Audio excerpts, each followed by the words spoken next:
And then I'm gonna make you the host here. Okay. Does this go on the YouTube channel? Where does Yeah. it go? Yeah. I've watched other people give courses, but Yeah, okay.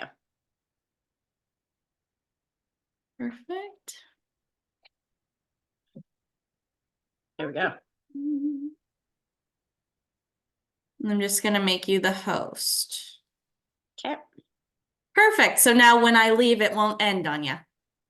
Okay, and I'm gonna put it on because I want participation, so I'm gonna put it on grid view so I can see all the people's. Okay. Perfect. All right. Yeah, have fun. And when you're done, just hit end and that's all good. The recording will save for me and everything because I've got that set up. So Okay, awesome. good to go. Perfect. Okay, thanks, Alicia. You're welcome. Bye, everybody.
Hi, everyone. It's 9:01. We've got 3 people here.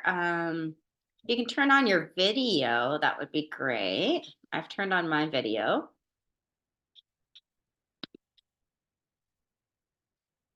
Hi, Cyril. Hi, how are you? Oh, I'm good. How are you doing today? Snowed in. Snowed in. Oh yeah.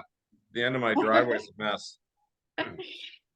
Yeah, we were supposed to do this in person at the office, but we're going to be doing this over Zoom. So Yeah. how ma- this is session 8 in the Ignite class, right? Yes. Okay. When did this start, Cyril? Last Monday. Last Monday. Okay. Who have you had so far? I would have had to have written that down. I heard Maureen was last. Maureen was, yes, Maureen was one. Chad was on. Chad, okay. Laura Lee was on. Yeah, there's been a few. Okay.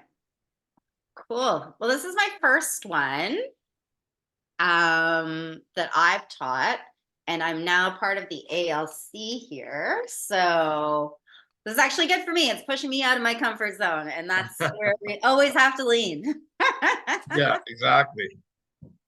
I wonder if we should wait a few minutes for more people. How many people are in the class, Cyril? It depends. Sometimes there's like 20 or so. Oh, okay. And then there's also like folks in Cape Breton and Oh, okay, so we have a few people here. Oh, I got Stace. Hey, Stace. Stacy. Travis Mesher is here. Hey, Travis. Hello. Okay, I know a few people here. Everybody can turn on their videos. This class is about participation, so I'm gonna get started. I don't remember taking Ignite. Apparently I did. I asked Sherry and she said, yeah, you took it with me. So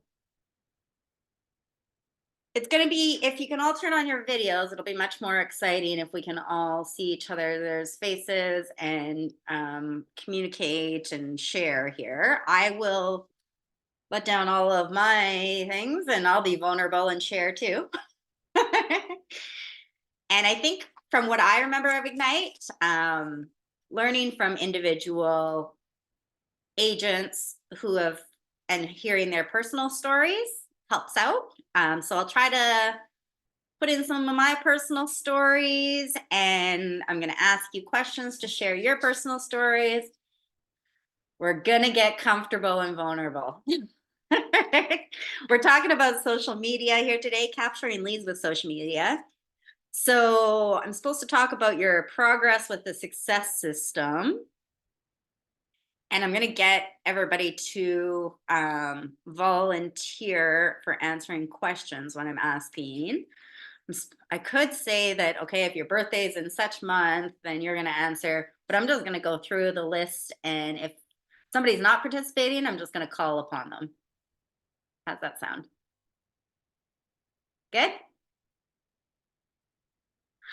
Okay.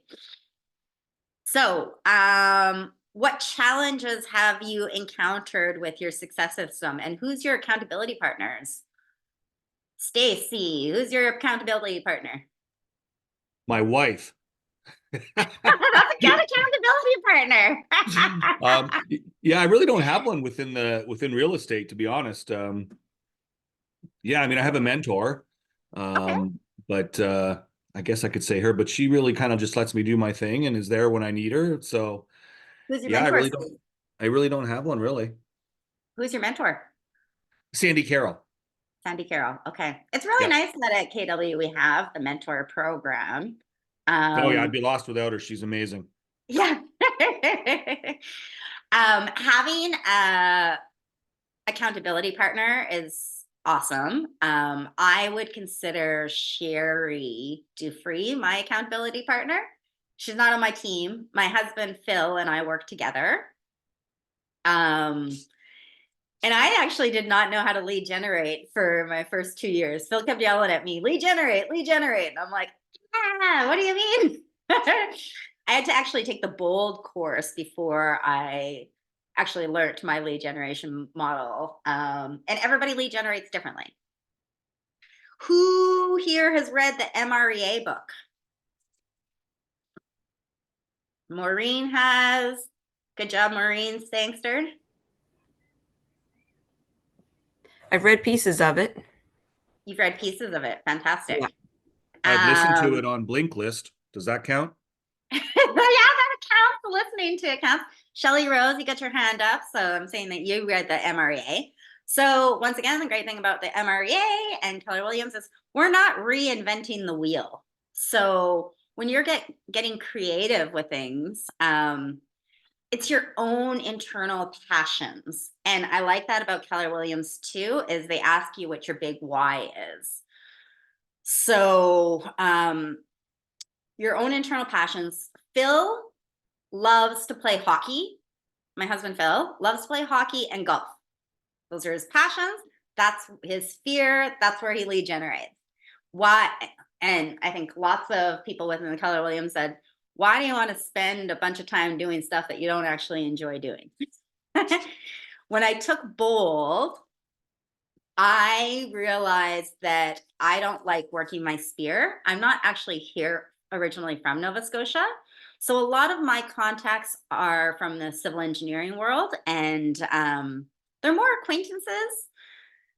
And in Bold, when I had to call people and ask them to go for coffee with me, I got super duper nervous. So then I realized that door knocking, I can take rejection from strangers all day.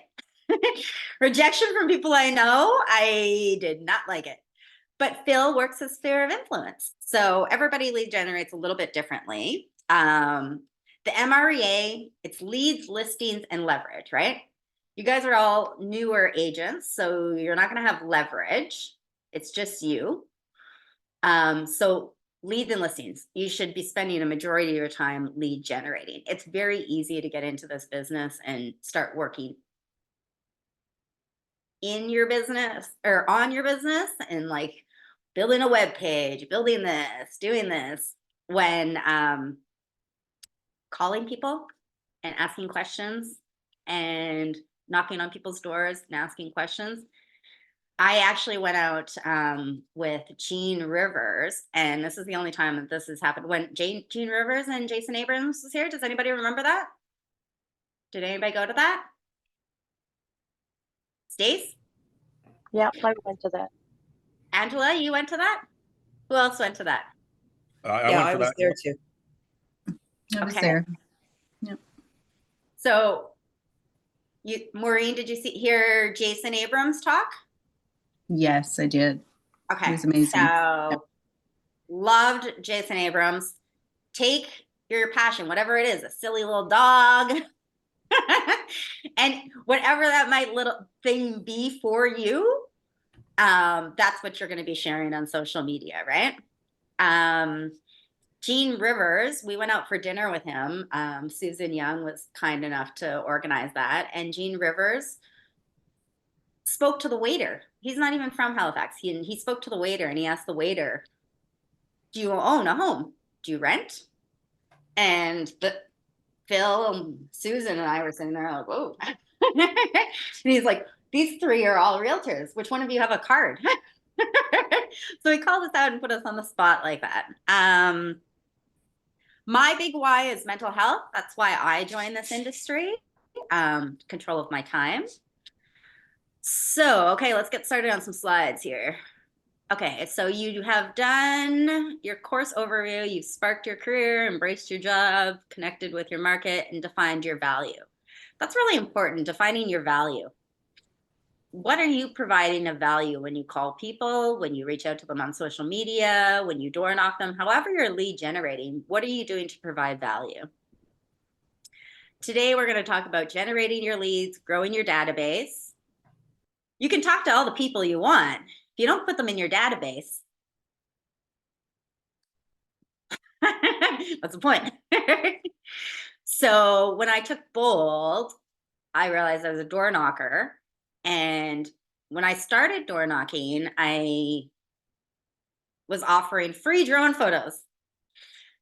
Nobody took me up on my free drone photos. So then I realized, okay, what else can I offer? I asked people, how are you following along with the market? Do you follow along on Viewpoint? How do you know what's happening in your neighborhood? Are you interested? And a lot of them said, yes, they follow on Viewpoint. I said, well, we sign up for a thing called Home Beats for our clients. We pay for it. It's free for you, but it's going to send you an email and it's going to put everything in a spreadsheet. So you can decide to, it's free. If you subscribe to it, you can always unsubscribe. You can delete the email, but it puts all the information in a nice spreadsheet for you. So you don't have to be checking on Viewpoint all the time. And then I realized, oh, okay, what else can I offer of value? Oh, do you need a local handyman? Do you need a painter? Anything that you can offer of value to help people. And if you come from a place of contribution and genuinely wanting to help people out, that usually turns into leads. Hi, Stacey's wife.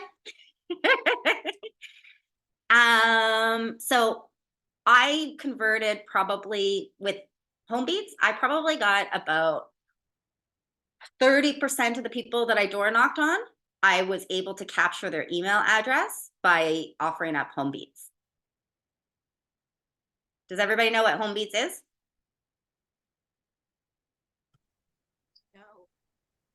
No? Yeah, no, No. Nobody know what Home Beats is? Are you saying home leads? Home L- Beats, like Home Beats, no. BEATS. So if you go to Cloud CMA, you can buy Home Beats under Cloud CMA. And basically, it's going to take that person's house. So all you need to do is get their email address, how many bedrooms, how many bathrooms, which you can probably look up on Paragon if they bought it within the last 10 years, and square footage, and if it has a garage. And it's going to take their house and compare it to everything that's active on the market, everything that's pending, and everything that's sold. And they're going to be able to see bedrooms, bathrooms, square footage, and how their house compares. And then if they want a more in-depth CMA, they'll click a button and then they'll request a CMA. So it's providing something of value, Home Beats. It's under your Cloud CMA. I think it's like $200 and some a month. But every single one of our clients in our database, I think that we got about 500 now, are on Home Beats. So when they sell their home and buy a new home, it's part of our process map that they go into Home Beats in their new home. So for those of us, not generating a lot of income, neighborhoods in smart plans is good too. For giving people a snapshot of what's going on, and what's really nice about neighborhoods is that you can draw it right out on the map, or you can use their address to pick, but I like your idea. When the day comes, I make money. This is a very good point. So today we want to focus on things that are free that we can offer a value for sure. Because starting off, you're not going to have a lot of money. Talking about the database and neighborhoods, has anybody heard of D2? No. Laura? Yes, I think so. I think is that where you contact either by phone or text certain letters of the alphabet each week? Am I on the right? Yeah. I started that the first week of January and haven't continued, but it's in my list of things to do every week. Yeah, that's awesome, Laura. So follow up with that continuously. So for those of you that don't know, it's do the database twice. And they match up letters. So like A and W are matched up. So all of the letters in the alphabet are doubled up. And they match up A and W because the people with the last names that start with A and W are going to kind of even out. There's not going to be a lot of people with a last name that starts with A. There's probably going to be more that start with W.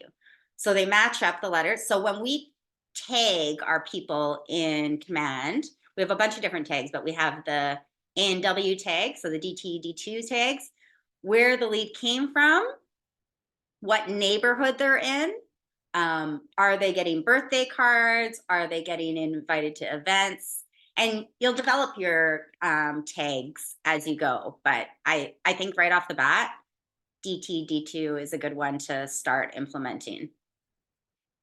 Okay, so today let me get back on track here. I might have to continue to get back on track. Grow your database, capture leads with open houses. I'm actually really, really good at this. And capture leads with social media. I'm not as good as this. So when they asked me to teach this course, I was like, and capture more leads. So that's what we're going to go over today. And it's actually good for me because I'm going to get out of my comfort zone and I should be doing more videos on social media. My goal this year is to do more videos on social media. I did one video a couple days ago before I took my broker exam, and that's the most engagement that I've had, was people saying, good job, you can do it. People just want to hear your story. You're not aiming for perfection. So telling your story along the way and asking people questions along the way. So I have a question real quick Yeah. regarding social media. I don't have a huge sphere. I came from Ontario 5 years ago, and I spent most of my time the first 4 years here in the woods hiking. So Awesome. I don't meet a lot of people in the woods. Nope.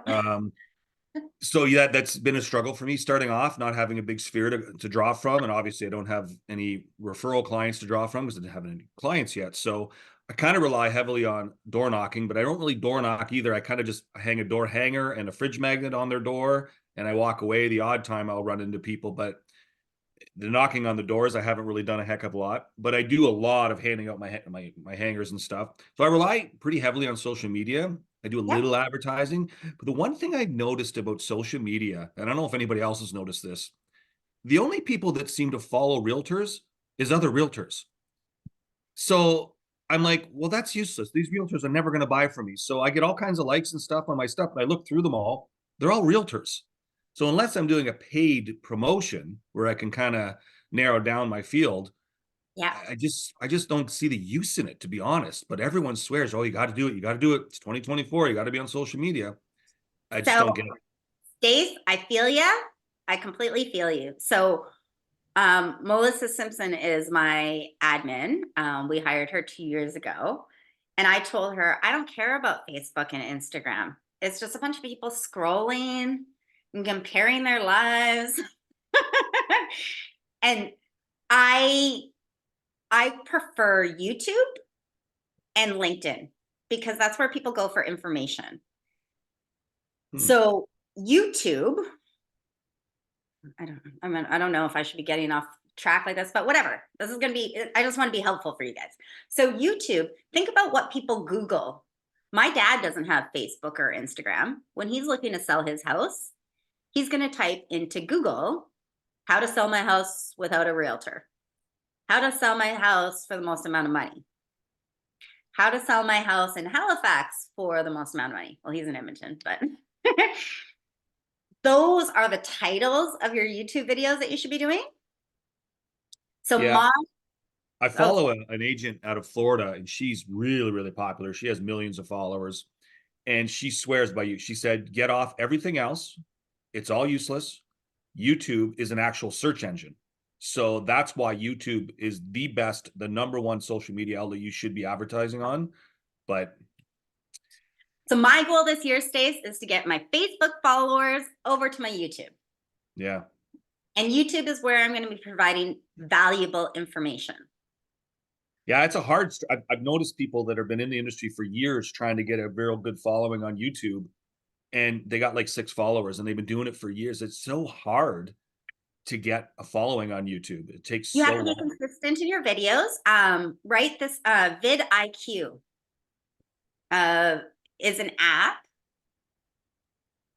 So I've got vidIQ attached to my YouTube page, and you can optimize. It shows you a checklist of how to optimize. So like if you hire an SEO person, they're going to be using to optimize your search engine on your YouTube, because YouTube and Google, they own each other, right? Like they're the same thing. So if you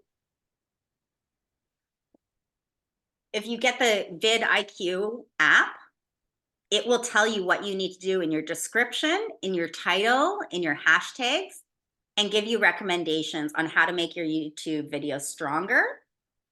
And it's consistency. So when I'm following 3 people on YouTube in my vidIQ that are my competition, and they're way above me, but it's going to take me a while, Stace, to build up my YouTube. And I'm probably going to ask my Facebook people, and I'm going to think of some creative ways to get them to subscribe. So right now, I think I only have 20 subscribers. Awful. And I could just sit in that, or I could start asking for subscribers and say, guess what? Facebook friends, I need 100 subscribers so I can change the name of my YouTube channel, the URL. I've got the name as Real Estate in Halifax.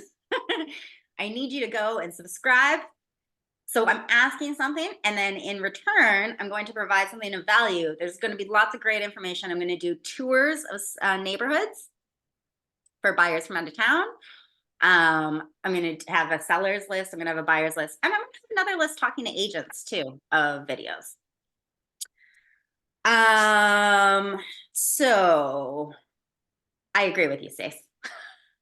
But Melissa said that I gotta be on all of the social medias. But the best advice that I've gotten from people is just saying that pick what you already have. So if you're an Instagram person, go on Instagram. If you're a Facebook person, go on Facebook. If you're a LinkedIn person, go to LinkedIn. Like, where do you have the most amount of people right now? And if you don't, which of the platforms do you like the best? Yeah, I really struggle with that aspect of it. Constantly, I mean, it could be a full-time job just coming up with posts constantly, and when you don't have any leads or you don't have any listings or anything to try to come up with creative posts, and you're right, you have to be so consistent, and it's just, oh my God, every day I spend a couple hours just trying to come up with social media posts, and I'm like, oh, this is brutal, and I'm just not a very good self-promoter either, so that doesn't help. Well, we're going to talk about that a bit today, and it's going to be 80% about you, Stace. Me specifically? You specifically. Well, and only 20% about your business. People want to know about you. I don't even know your wife's name. Jamie. Jamie. Do you have She's any gonna animals? be featured in a lot more videos actually, because she's awesome on them. I really like having her part of it. So So we ask just her did- we did- questions on video. yeah. So Do you have any animals? yeah, no, I could definitely be doing all that. Yeah. Yeah. What are you passionate about? Do you like hockey? You like hiking? Share some hiking stuff. Yeah. Yeah, and I do. Um, I do. It's just sometimes I feel like it's too much, but I guess it can never be too much. No, nobody gives a shit. Yeah. People are only worried about themselves and they're all stuck in their own heads. Okay, so this slide says it takes time to learn something, more time to implement it, and even longer to approach mastery of it. So mastery is just repetition, right? Perfectionism is the biggest form of procrastination. You do not need to be perfect when you're putting out your social media posts. People want to hear your story of your growth and your struggles. Mainly, you want to keep it positive and optimistic. But one of my favorite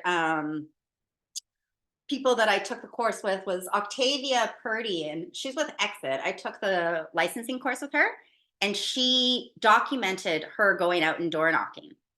So just telling the story of the process of what she was doing. One of the big quotes that I like from Bold is, don't compare your insides to other people's outsides. That's really important. Get out of your head about what you looking at other people and perfection and how it should be, and just put out content. Just talk to people like an authentic human being.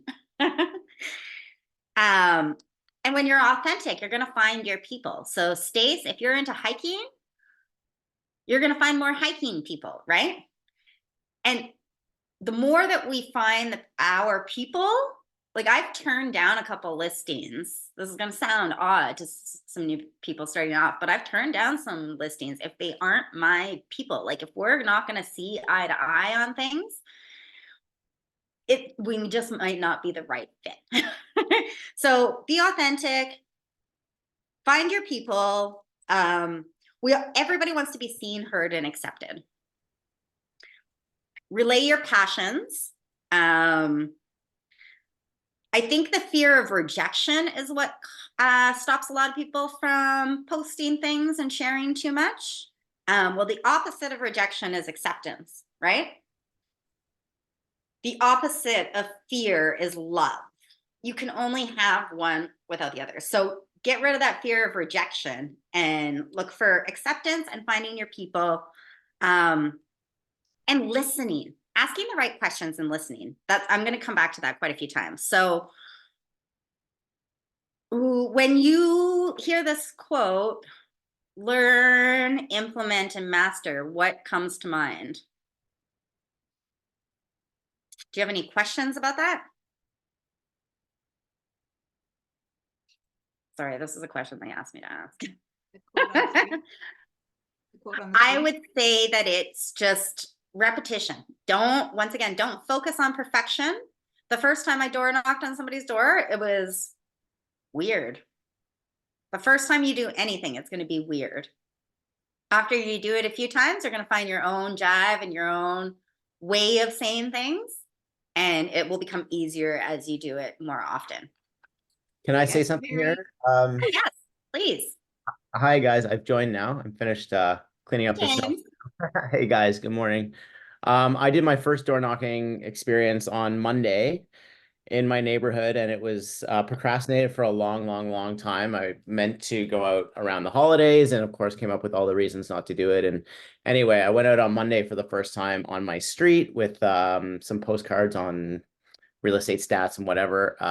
I went mid-afternoon, probably not the ideal time to do it, but I wanted to do it before all the kids got home from school, and I didn't want to bother people after work when they're making dinner, blah, blah, blah, all these things that weigh on your mind. Anyway, I did it. And, I got a couple people at the door. I was way more nervous than I think I should have been. But, and I mean, I got at least one potential lead that I didn't even really realize was a lead when I was standing there at the door talking to this guy, just because I was so nervous. So my point is, I feel like I kind of sucked at door knocking for the first time, but I'm really happy that I did it and that I broke the ice, because looking back on it, even that night I was thinking about it and I was proud of myself for doing it, even though I wasn't really happy with my results. I learned a lot just by getting out there and trying it the first time. And I think when I go back out again, hopefully this weekend, I will already be improving, because like I said, that first time is really daunting.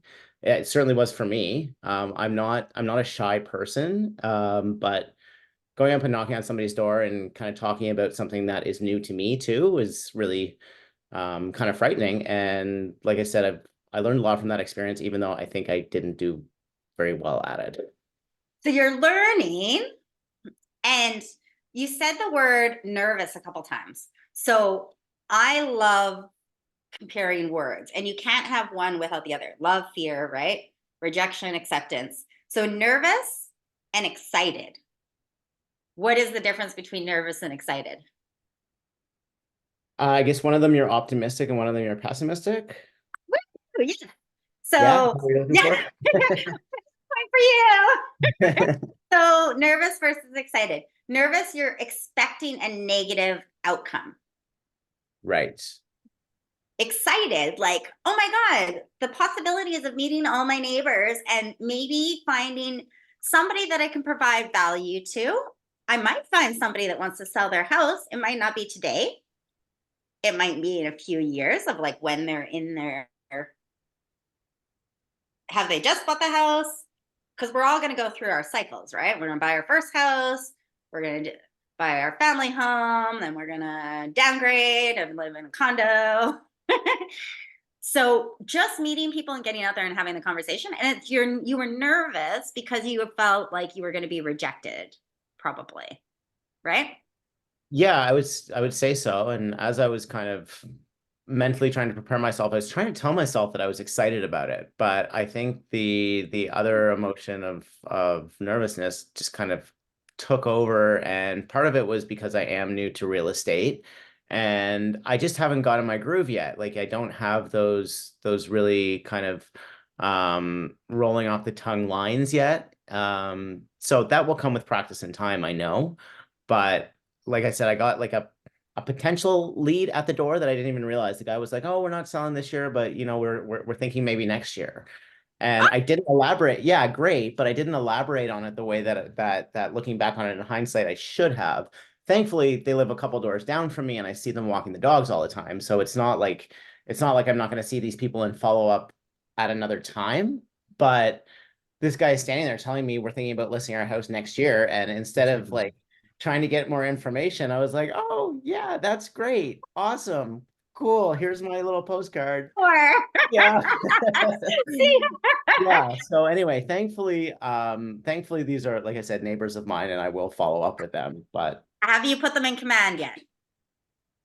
no, because I didn't even get their name, and I don't know their name. So, but You know I their do see them- address? I do Where see them can a you lot. find Yeah, their for name? sure. And I just we were out snow blowing our driveway at the same time, and it was in my head. I'm like, oh my gosh, I should go talk to him, but it's not the right time right now because we're all snow blowing. But point being that I see these people pretty often, so I will follow up and get more information and whatnot.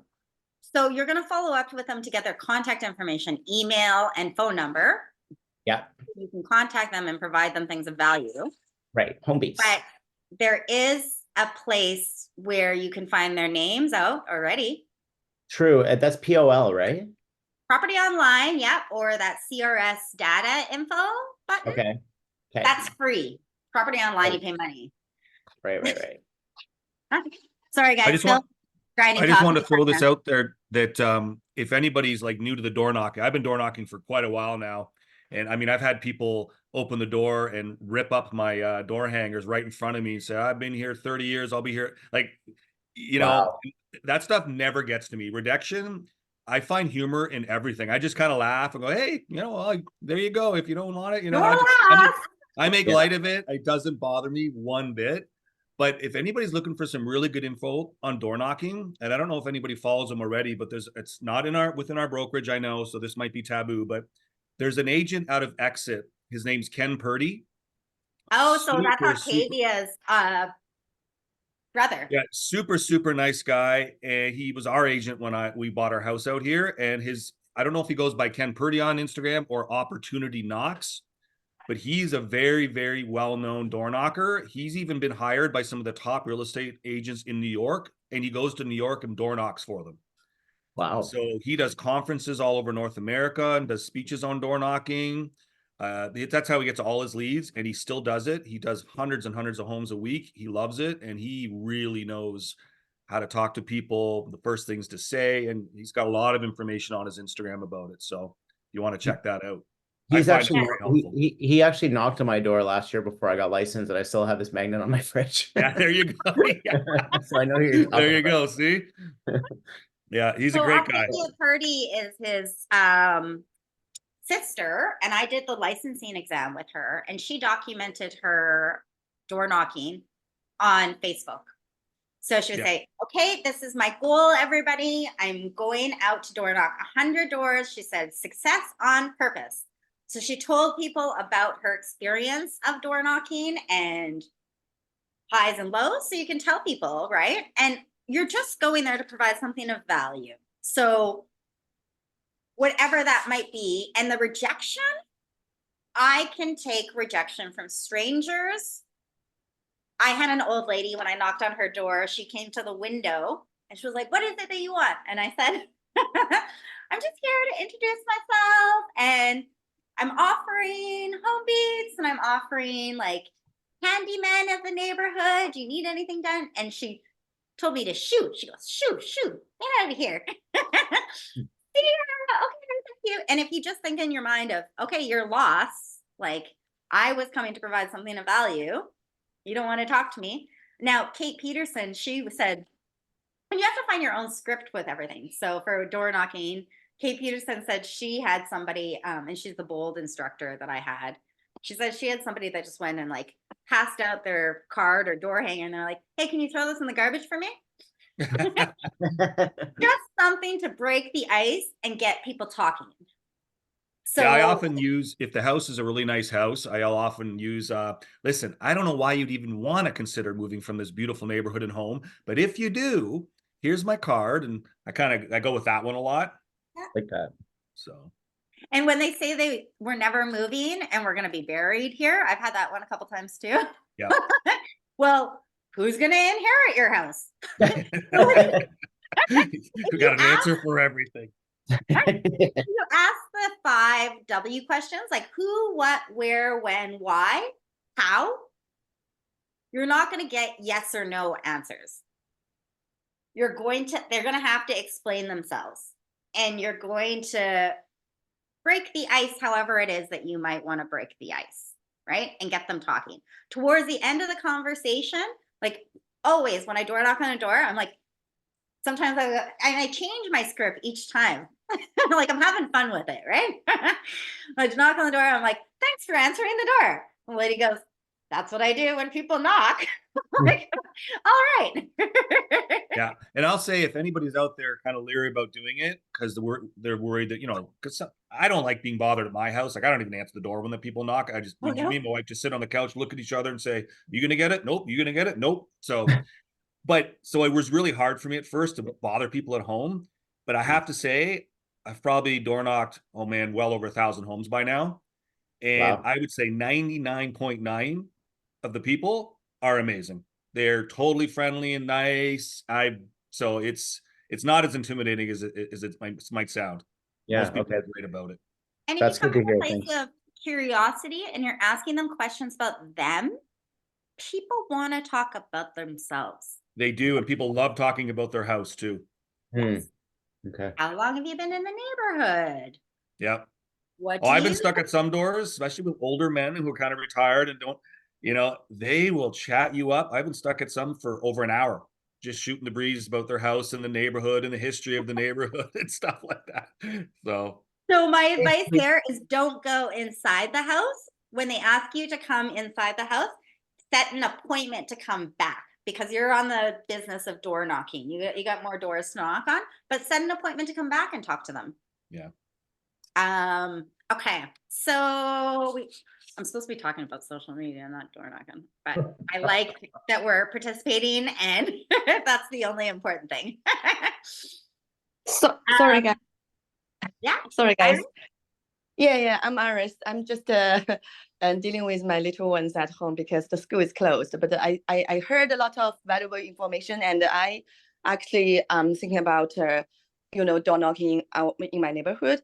I just didn't hear like some resources you guys mentioned can like get some experience like in YouTube. Who is that lady? Like get video like to like Okay. let people know So her experience. there's a bunch of people that do door knocking. I can share with you I've been very successful. So I door knocked 500 doors in my neighborhood, and I Wow. got 25% of those into our database. Oh, great. Yeah. And I did that with HomeBeats. So I just put it in the chat. It's under Cloud CMA. Uh-huh. You can buy it. It's like $200. How much is it, Phil? $200 a year, $250 a year.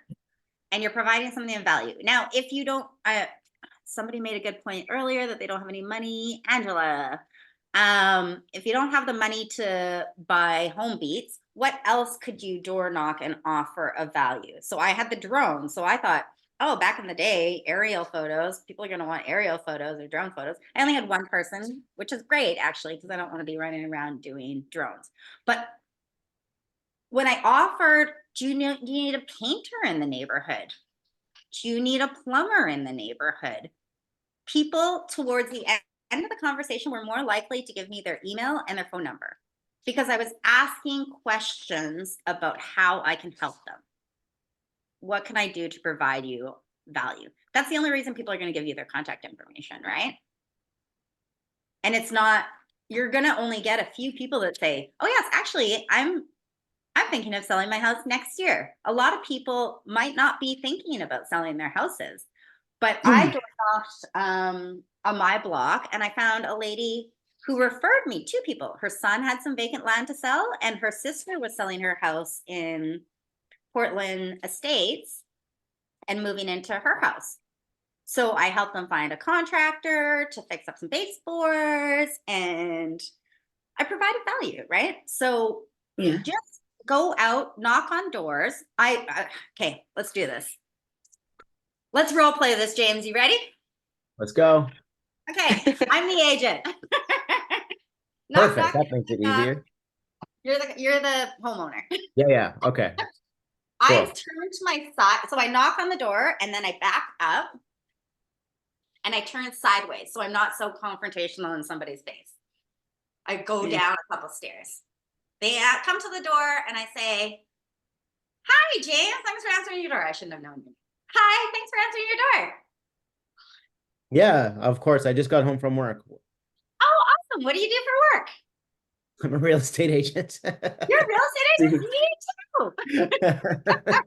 What brokerage do you work for? Well, So I'm just going to be asking W questions. Who, what, when, where, how long have you lived in this house? And they're eventually, and my big question that I ask Iris is Iris Fang, right? Yeah. Yes. So Iris, I ask them, how are you following along with the market? And they tell me they go on to Viewpoint and they're checking. I was like, well, what if I could offer you this HomeBeats? I pay for it for my clients. It's free to you. You can unsubscribe at any point in time. You can delete the emails if you want. But what it's going to do is going to take your house and put it in a spreadsheet and compare it to all the other houses. Mhm. What do you think? Do you want to sign up, Iris or James? Mm. I've got a quick question about the home beats. I know you and I have talked about it, and I mentioned it to somebody else at the office the other day, and they were telling me about a similar thing that's available through Command for free. Do you know anything about that? Or does anybody know anything about that? I know you can create some landing pages Okay. to Command. I'm just curious. I signed up for the free trial of Home Beats, and I'm just wondering if anybody was familiar with what is on And then I Command. know that Angela had talked about Yeah, Command has neighborhoods, right? neighborhoods. So And- as long as you have your people's address, or you can even draw out the area, that it'll send them via a smart plan an update of their neighborhood every month, showing them days on the market, average good. sale price, number of listings. Okay, So it's really similar, right? great, thanks.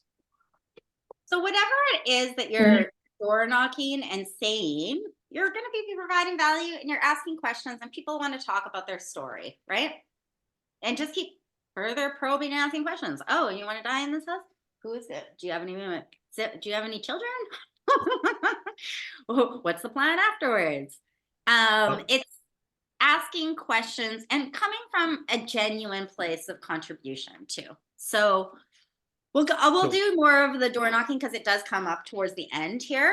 I'm a huge door knocker. Yeah. I just wanted to add, I don't know if this might be, if James is going to really get into door knocking or for anybody else, but what I do, I have my little door hangers, and I put them on the doorknob if people aren't home, or I hand them to the people. And what I have on it is I have a QR code at the bottom, and I say, "Get to know me." And the QR code, if they scan it, it takes you to an Instagram video of an introduction of myself. And so people can get to know me a little better. So they get to know me more better, my personality, and they now know where my Instagram page is. They can start following me if they like. So that's something I put on all my my door hangers. So if That's somebody wants to great. try that. So I do have the QR code for the home beats, but my goal in knocking on the door is to get their contact information. Yeah, that's something I'm still not good at, because most people, I have asked for it, and most people don't want to give it. No, So, people are more likely to give out their email address than their phone number. sorry. So that's why I found home beats great. If I can get their email address and I can send them something by email, and the home beats does it automatically, I don't have to actually do anything. I just put it in and it sends it to them automatically. So anything that you could, like, even if they're looking for a painter, okay, give me your email address or your phone number and I'll email you a painter in the neighborhood. So anything that you can offer them of value is going to help you capture their contact information. Because you can look up all their information on property online, right? But you need an email or a phone number. And people are more likely to give out their email address than they are their phone numbers. So that's how I was successful in getting 25%, is I got everybody's email addresses. Okay, so 1051 engagement system. So social media is a powerful tool, free marketing tool. What does 1051 stand for? Does anybody know? I think Yes. I think it's 10 likes, 5 comments, 1 DM. Yeah, All right. you are correct. Yeah. Ding, ding, ding, ding, ding. 2 points. For James. So you want to engage with your followers, give them 10 likes. So this is a daily thing. Liking other people's posts, commenting on other people's posts. Nice dog. Cute family photo. And then DMing somebody, direct messaging somebody, and asking a forward question, right? Like a lot of new agents, I think they come into the business and they want to ask for the business right away. Like, James, you've got a great person who actually said they want to sell, but right off the bat, but that doesn't happen usually. You just gotta, comment and ask questions to people and how can I help? oh, I saw that you were moving houses, or oh, I saw that you were walking a dog. Do you have a dog groomer in the area? Oh, let's talk about that. What can we connect with, and what can we find common ground with with people, and build a genuine, authentic relationship? Okay, so the rule is 80% personal, 20% business. One of my biggest pet peeves on social media, and if you look at my Instagram, it's the same. I bought the Canva package of realtor posts, and it's just closing days and selling days, and it's just business. And it's really boring. Those don't get any interactions whatsoever. The ones that get interactions are the ones that are either have a picture of Phil and I in them, or a video of us. And it's us doing like our 12 days of kindness. We got the most interactions on that. I did a video taking the brokers class. I got a lot of interactions on that. I put up a just sold, and like, oh, this has been sold for over asking. You can't put up over asking, but those ones get zero engagement. And if you are putting up those types of posts, at least make sure your picture is on them. People need to see your face. 80%. So here's some personal posts.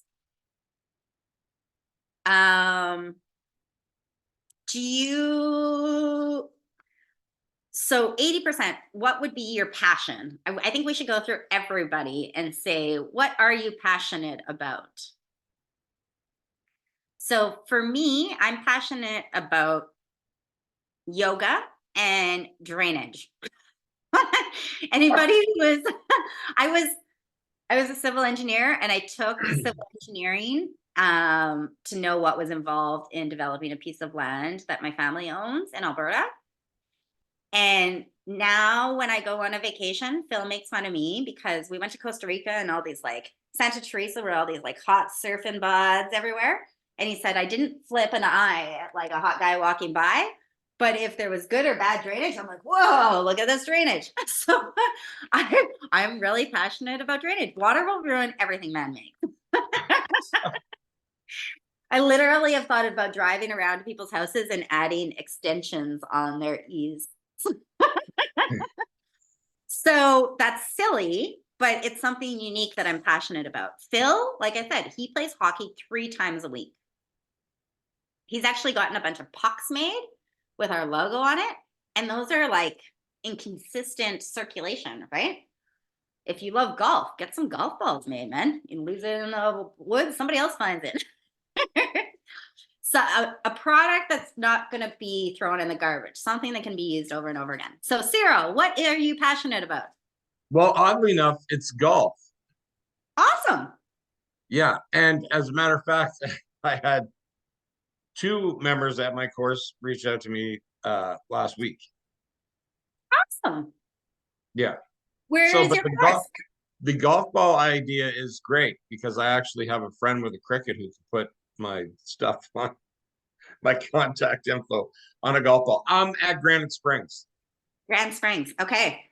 Mhm. And that's a great thing because golf balls aren't expensive. Well, depending on what kind you're buying, but yeah, you can get But they're cheaper. not crazy expensive, and it's something that's going to be reused over and over and over again. It's not going to be thrown in the garbage. They're always going to be in circulation. Have you thought of having an event at your golf club? No, not yet. Well, see, I only started working in November, so we haven't been open yet since. And think about things like maybe you hire a golf pro. Maybe you give lessons. Maybe you give a seminar. Could be so many different things that you could do with golf, right? Yeah, well, hiring a golf pro would be good because nobody wants to take lessons from me.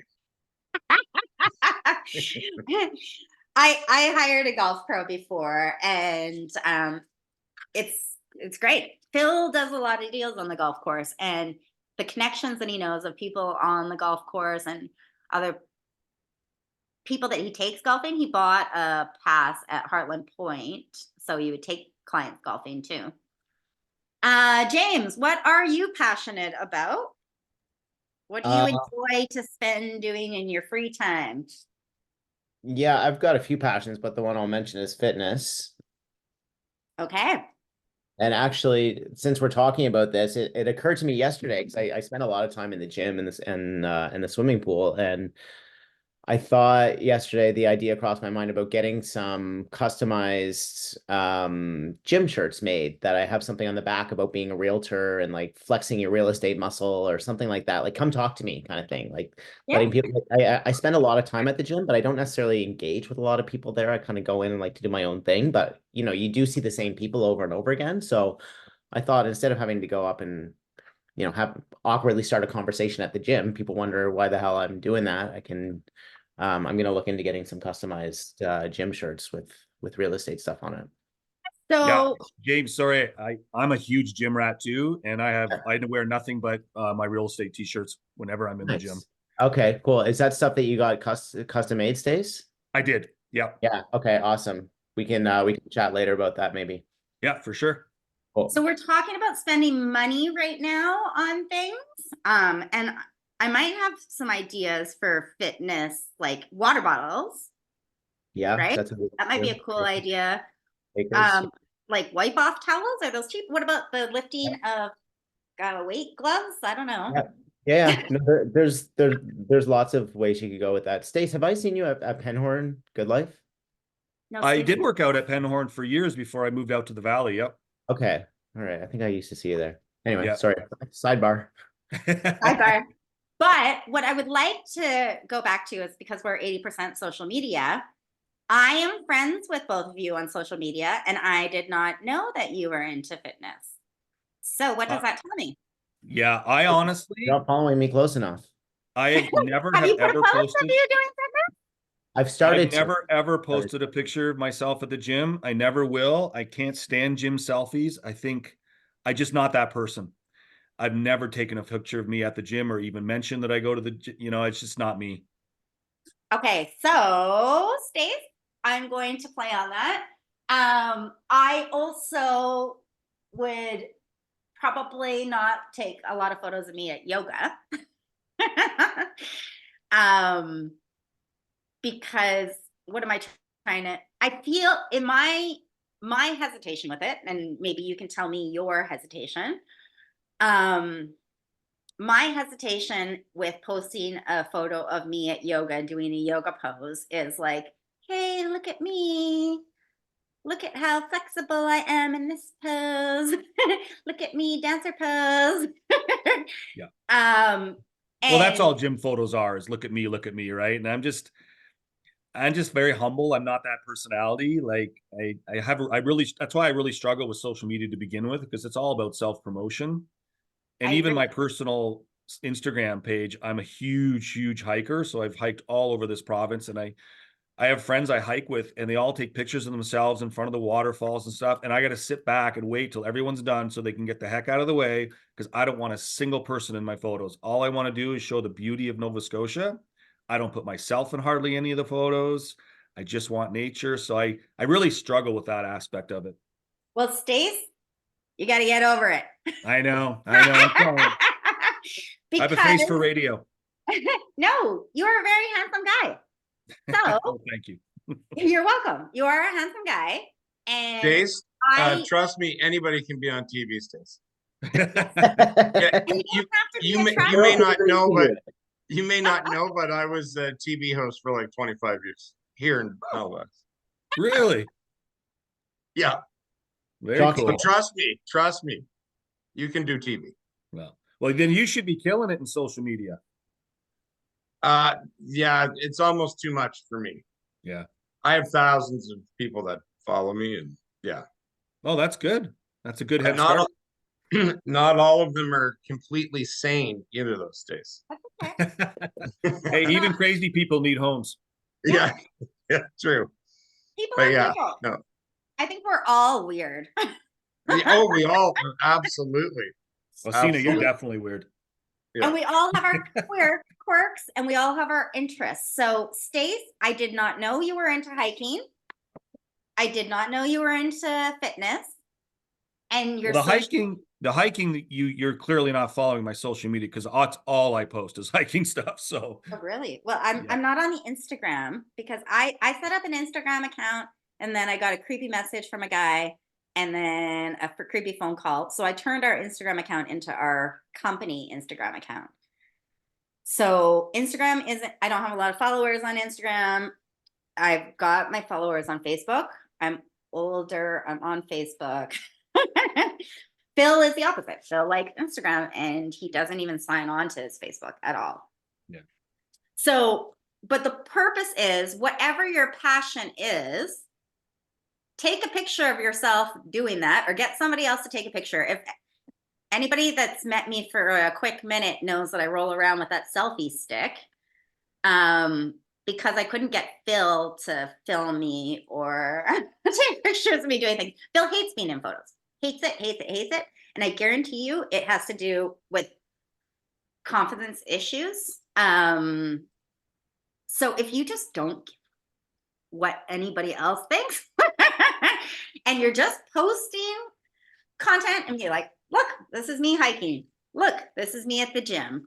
Look, this is me doing art. Oh, look. So I don't have any kids. And when I look on social media, everybody's posting stuff about their kids. I don't have any kids to post about. And I'll post about my cat. So I have to kind of question myself, like at some point in times, do I have anxiety about that? I'm like, oh, is anybody going to think that like I'm just this crazy cat lady? Who cares, man? This is my cats are life. far more interesting than kids anyways. And but this is my life and I can't be ashamed of that, right? I will share something I told you guys I will get vulnerable with you. I tried to have children. We did 2 rounds of IVF. I should probably go on to Facebook and tell my story a little bit about that. And find other women who have also gone through that process. And I actually joined a Facebook group for people without kids the other day. So your passions, finding out what your passions are and posting them. Laura, Iris, Maureen, Travis Mesher, Shelly Rose, Michelle. Can you turn your videos on and tell us what your passions are? Good morning. Hi, Michelle. Good morning. Hi. Good morning. I am actually an administrator for Wayne Higgins here in PEI. Okay. And so I just jumped on this call because I do a lot of social media for Wayne and Connie. And you are bang on with the 80% personal and 20% business. Wayne and Connie have a sorry, with those popular dogs. What is it? No. Doodles. Look up Wayne right now. I've got him as a Facebook friend. Yeah. And I will do a post. The dog's name is Georgie, and I'll do a post that, you know, Georgie either says, have a great weekend. I put a picture of Wayne and Connie in there or whatever the holiday happens to be, and include Georgie in there. And the comments and the likes and everything is just elevated to the 9s. And then it's like just so true. I'll put something on like, you know, home evaluation or something. It's like 1 or 2 likes. People aren't interested in that, right? I don't know. You're just so bang on. That's what I wanted to mention. So. And in the home evaluations, does Wayne and Connie have their photo on the home evaluation post? Yes. Okay. Oh yeah, for They're sure. still not getting even though their photos on there, they're still not getting as much engagement. It's the personal Yeah. that people care about. Who are you Exactly. as a person? We actually had Yes. people hire us as listing agents because we're cat people. Yeah, I believe that. So I know that Wayne is he's very interested in like not antique cars, but older sports cars, that sort of thing. So I'm always saying, you know, let's get a picture of you doing, you know, something in your garage with that, you know, old Cadillac or something like that, because I think that would engage people. Yeah, and you'd find his people that he would enjoy talking to cars about. Yes, right? exactly. The people that are going to be commenting and liking that also like cars. Right. So when Wayne goes to meet up with them at some point in time, or he forms a relationship with them or talks to them, they're going to talk mainly about cars. The amount they're going to talk about the selling of the house Mm-hmm. is smaller. They're going to be forming that relationship in the repertoire. So, and if you're going to have conversations about with people, you want it to be about something that you're passionate about. So finding your people. So if Wayne's people are car collectors, if Stacy's people are hikers, if Cyril's people are golfers, find your people. So if he was to do a post, or if I was to do a post and have him, like, something about cars, do you have his information in there too, or is it just more of a personal, and like, people would leave cell numbers or So you can always email? call for a call of action. It's always Mhm. nice for any post to have a call of action. But maybe that call of action is something personal about them. Okay. So does Wayne fix cars? Like he tinkers around? He with them? tinkers, yeah. Mhm. Okay. So you could get a little video of him tinkering with something and say, does anybody else have this part, or does anybody else know about this, or does anybody else, and asking a question Right. for engagement. So Okay. I don't know a lot about cars. Yeah. I used to No, sell that makes BMWs, sense. but I'm trying to think of a question. So for Stace and hiking, what is the best hiking path? I just did Cape Split. What is the best hiking path in your opinion? For Cyril, which is the best golf course in the city? I live in this area. Ask a follow-up question at the end of, and a video is always going to be better than a picture. So a lot of people don't like being on video, but you could do, like with Wayne, you could do like a, what do they call them? A time lapse video, like of him fixing stuff in slow-mo. He doesn't even have to talk, right? You don't even have to talk. If people are doing like these TikTok videos, and I don't love TikTok. I'm going to rank my social medias for you. But people are just going like this, right? And it's like text coming up. But that's more engaging to watch than just a picture. Who else has got some passions they want to share? Maureen, Shelly Rose. Hi, Shelly. Hi, how are you? Sorry, I Good, put how my are hood up. you? You don't want to see what this hair looks like right now. Oh God, I'm wearing pajama pants underneath. Taylor. That's the reason why I have my camera off. I don't care what you look like, Shelly. You're a sweetheart. Oh, well, thank you. And we clean up. We cannot clean up nice when we want to. Or this is just We do exactly. Or we wear our Lululemon, yoga stuff when we're home. Yeah, it's reality. Yeah, exactly. So for me, my passions are my kids and what they're into. So yeah, my youngest son plays hockey. He plays baseball. So he's involved in a lot of sports. So I have a big connection with the parents, that parent group. Yes. So that's kind of, and I always just like, I throw in little tidbits in conversations like, with my clients, I'll do this. And they're like, oh, well, what do you do? Like if I bring up something that, is work related, and I'll just be saying, oh, like if whatever the conversation is, and they'll say something and I was like, oh yeah, when I'm speaking with my clients, I make sure I always tell them this. And they're like, oh, what do you do? So I really try to like bring that up in those social circles. Yeah. And then for social media, I do post a lot of stuff like, whatever I'm doing with my kids, whether we're shoveling snow or whether we're skiing or we're at hockey or we're playing a game or something. I just Your kids are your passion, and your kids, do you know what? You're going to find other moms, other dads in the hockey and the baseball. I know Phil sponsors a couple like ringette teams. And he sponsors a couple hockey teams too. So sponsoring a team and getting like pucks or baseballs made. Becoming eventually when you're talking to all these moms, Shelley, and you ask them questions about themselves and about their husbands, about their lives, eventually somebody's going to come, like, a conversation goes two ways, right? So you can ask people about them. Eventually they're going to be like, what do you do, Shelley? Yeah. Oh, Exactly. real estate. And they're going to say, how is the market? How do we Always the answer that question? How is the market? I always answer it's great. Always. I think it's better to answer it with a question. Why do you want to know? Oh yeah, that's good too.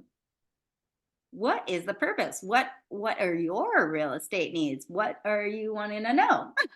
So I don't want to give out a whole lot of information when Mhm. I'm talking. I do a lot more listening, Good asking idea. the right questions, and then listening to the answer. So, yeah, with the group of hockey and baseball and kids, like for your kids, oh, do you know what the best thing is to find the busybody mom. There's every neighborhood, when you're door knocking, everybody in the neighborhood has a busybody. I've met Mel down my street. She knows she's a retired RCMP officer. She knows everything about everybody on the street. She walks her dogs up and down the street. But I've made friends with Mel now. So anytime somebody's house is going to a market or talking about selling, she usually sends me a message or calls me, and I'll go and door knock on the door. Whether I get that listing and they have an agent or not is another issue. But I reward Mel with a Tim Hortons card and a written thank you card each time. Yeah. So talking to your kids, they probably know kids talk and like what's going on in such and such parent's life and what's going on in their life and what do they do for a living, and finding out more about them, the parents, and then finding ways to relate to that. But eventually they'll have to ask you questions about yourself too. Yeah, absolutely. Otherwise, it's And I'm weird. like you, I really try. I don't want to be one of those people because I'm just not that way. I don't want it to be all about me. So I don't want people to automatically think I'm only talking to them because I want their business. Mhm. I mean, even though that's what I want. That's what I want. Yeah. That's what I really want. But I mean, I don't want them to think I'm only talking to them about business. Exactly. So then you're just asking personal questions, right? Yeah. Very rarely do we knock on a door or have a conversation to lead generate where James had and was like, actually, I'm looking to sell next year. It takes a while to get to that usually, but by asking personal questions about their lives and how long they've been in their home, what are their retirement plans, where else have you lived, where did you come from, are you originally from Nova Scotia, maybe they're going to move back to be with family in Alberta or BC, who knows. Okay, anybody else want to share their passions? Maureen Sangster. So talk about, yeah, it's Iris. Iris, okay. So talk about the kid stuff, because I have a little one. How old is your little one? Yeah, she's just 4. But we also go to some classes after school. But yeah, I was just trying to talk with maybe other parents in the same class. But I found, I'm not sure, maybe the classes we attend is kind of like not so excited, because I found some parents just drop the kids and they leave, and when the class is almost over and they come back. So I actually had no chance like really open up conversation with some parents in the same class, and that's why I'm thinking about this year, because we moved to a new a very small and quite nice neighborhood. So that's why I'm thinking maybe I'm gonna start door knocking, so then I can start a business maybe within the neighborhood. That was Yeah. a great idea, the Geo Farm a neighborhood. Iris, can I ask your 4-year-old? Yeah. Is she in like a kindergarten or like a pre-primary school right now? She's in daycare and so far, In but daycare. Okay. when So when yeah, you she will go be. to pick her up from daycare, are there a bunch Sorry. of other parents waiting to pick up their kids from daycare? Yeah, of course. I always say hello and then, try to open up some conversation. And yeah, What can you provide them of value? What? What can you provide them of value? I don't know. I don't have any kids, but if I was going to pick up my kids and I'm standing there and waiting, Yeah. what would I like? I don't know. Maybe somebody brings some Timmies. If you could offer all of the moms standing there a coffee, hey, do you need a coffee? My day is hectic. How's your day going? And ask them questions about themselves. And same with the play group. If you show up to that play group with something of contribution, hey, people, I was thinking after this play group, I don't know, we could do X, Y, or Z, but like, think of something that as a mom, Iris, you would want after the play group, because it can't start with real estate. Just trying to have the conversation about real estate right off the bat, automatically people's arms go up. It's got to be personal stuff and something of value that you're providing for them. Then they'll eventually ask you about real estate. Mm-hmm. Because what eventually it's going to come up. What do you do, Iris? And you're going to say, I'm a realtor. But if you're coming from a place of contribution where, yeah, do you know what? I got a 10-pack of Timmy's here. I got that box of coffee. Who wants a coffee? You take cream sugar? Open up the back of your minivan. Start doling out coffees. Yeah. Oh, I found this great thing for my kid for holding their glasses on. I don't know. Does anybody else's kid in the class have glasses? They need a little plastic thing to hold the glasses on. Yeah, but I just try every time, to catch up someone if I just can have some time to talk about, then I can definitely gonna start a conversation. But when what I'm gonna say is it's just my personal feelings. Once you got a little one, you really spend it's just my personality, spend most of your time to take care of them and to actually research something about how to raise a kids and what is good for them. So the passion is like my personal passion is like it's kind of gone, and I don't have time, but I realize when the little one grown up gradually, and I can think about myself and my stuff like more and more. So I think I'm gonna just start the neighborhood first from this year and to see any change. And I feel this is a very, very good section today. So everybody gonna open up and really talk about their own experience, and some even talk about some awkward experience of their first time. So it's really I really appreciate that. And it's good. Awesome. It's really good to learn and I think coming from a place of contribution. So you said you're passionate about being a mom right now and being the best mom that you can be. Is there a mom's group you can join on Facebook or Instagram? I don't know, whatever social media platform. I don't know. I haven't got any like a local Facebook Ask some group. of the moms that are coming out of the daycare. Let's start a mom's group. Yeah. So my girlfriend she's originally from Edmonton. She's a big social networker. She sells insurance. She's now moved to Victoria. She's got a daughter, a 4-year-old daughter, and she didn't have any close girlfriends in Victoria. Yeah. So when we were in Edmonton, she started a ladies group, and it was $25 per person. We all met up once a month, and somebody would win the $300, and you got to spend that $300 on yourself. So you break even in the end, and then you host the next party at your house. So she did this with her ladies. She did this with a mom's group in Victoria. So now she has 12 ladies that she meets with once a month, has some drinks, has some snacks, and they share stories back and forth about how Wow. what they're doing with their kids. So find your people, and your people are going to be other moms.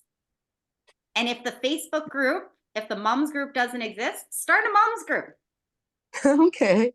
Yeah. Go Okay. and knock on all your neighbors' doors. Say, hey, you have a kid at 4 years old? I have a kid 4 years old too. Let's Yeah, get this together is what and have a drink. yeah, this is what I'm thinking. Maybe a good connection to start with. Yeah. Yes, definitely. All right, Yeah. Maureen Sangster, what's your passion? Oh my. We do sailing in the summer. Ooh, So that has okay. been a new passion for us. We have a dog, so we love to walk the neighborhood. It's a great way to meet neighbors, meet other dog owners. So 100%. so that's been a little bit helpful for me, just to kind of branch out and meet other people. And yeah. So that's- Maureen Sangster, sailing, and you said it's a new passion. It has been like, the last 5 years, within the last 5 years. So we, Okay. have been Sailing learning. community is a very niche community. Yes, it is. And that's like, Shelly and I aren't going after the sailing community. Mhm. I don't know nothing Mhm. about sailing. But on your social media Maybe posts, the hockey. Ah, geez. Plenty for everyone. on your social media posts, maybe you're putting out some sailing tips, right? Yeah. Mhm. And then you're asking in your post, in your video, I hope, not your photo, but you're asking, what do you do, fellow sailors, in this situation? And I guarantee Mhm. you there's a sailors Facebook group, Oh yeah, there's lots. Yeah. and just work There's in those docks, right? What can you provide of value to people on those docks? That's their second Mhm. home. Yeah. I've got some friends right now that are sailing. They took their 2 kids out of school. The Wow. wife's sabbatical, and they went sailing down to the Bahamas. They took the whole year off with a 7-year-old and a 8-year-old or 9-year-old. Yeah. My husband would love to do that. I'm not ready for that yet. But there is a sailing community. So I love that, Maureen. It's a Mhm. very niche group of people that you're going to be able to speak to that none of us in this group are going to be able to speak to. Okay. Yep. Good idea. Okay. And so now, Maureen, do I have you as a friend on Facebook? I don't know. I don't think so. How come? I got everybody as a friend of Maureen Sangster. We are now friends. I've just added you as a friend, Okay. and I'm going to expect to see some posts, and I'm going to learn some stuff about sailing. Thanks, Anna. Thank you. Accountability. That's why you need your accountability partner, and just one person. Oh yes. So, Yeah. and it doesn't necessarily have to be somebody on your team either. I'm actually going to look to James to be my accountability person for communications, and we are going to get on video together, sweetheart. Okay, because he's part of the communications committee with me. Mhm. Okay, everybody got the idea about passions. Let's move on, or else I'll never get through this. Next slide. Okay, listings, open houses, awards, and speaking events. So a lot of people don't do speaking events, but there's a good opportunity within speaking events. And you can hold speaking events at like a public place, like a public library. It's easy to get people, especially senior citizens, and doing like a downgrading, like a right sizing presentation. Do you know how hard it is for senior citizens to find apartments? Going through and finding apartments. I got 2 senior citizens that are ready to sell their houses right now. I just got to find them an apartment on Baker Ave or Baker Drive. So listings, gets your face out there. Open houses. I always take my selfie stick and I do a little video sitting, and I've gotten kickback from this on one of my friends that's a realtor in Vancouver. And this is going to be another quote that I give you that I love. Does anybody know Brene Brown? She's like a self-help person. And she says, don't worry about the critics in the stands.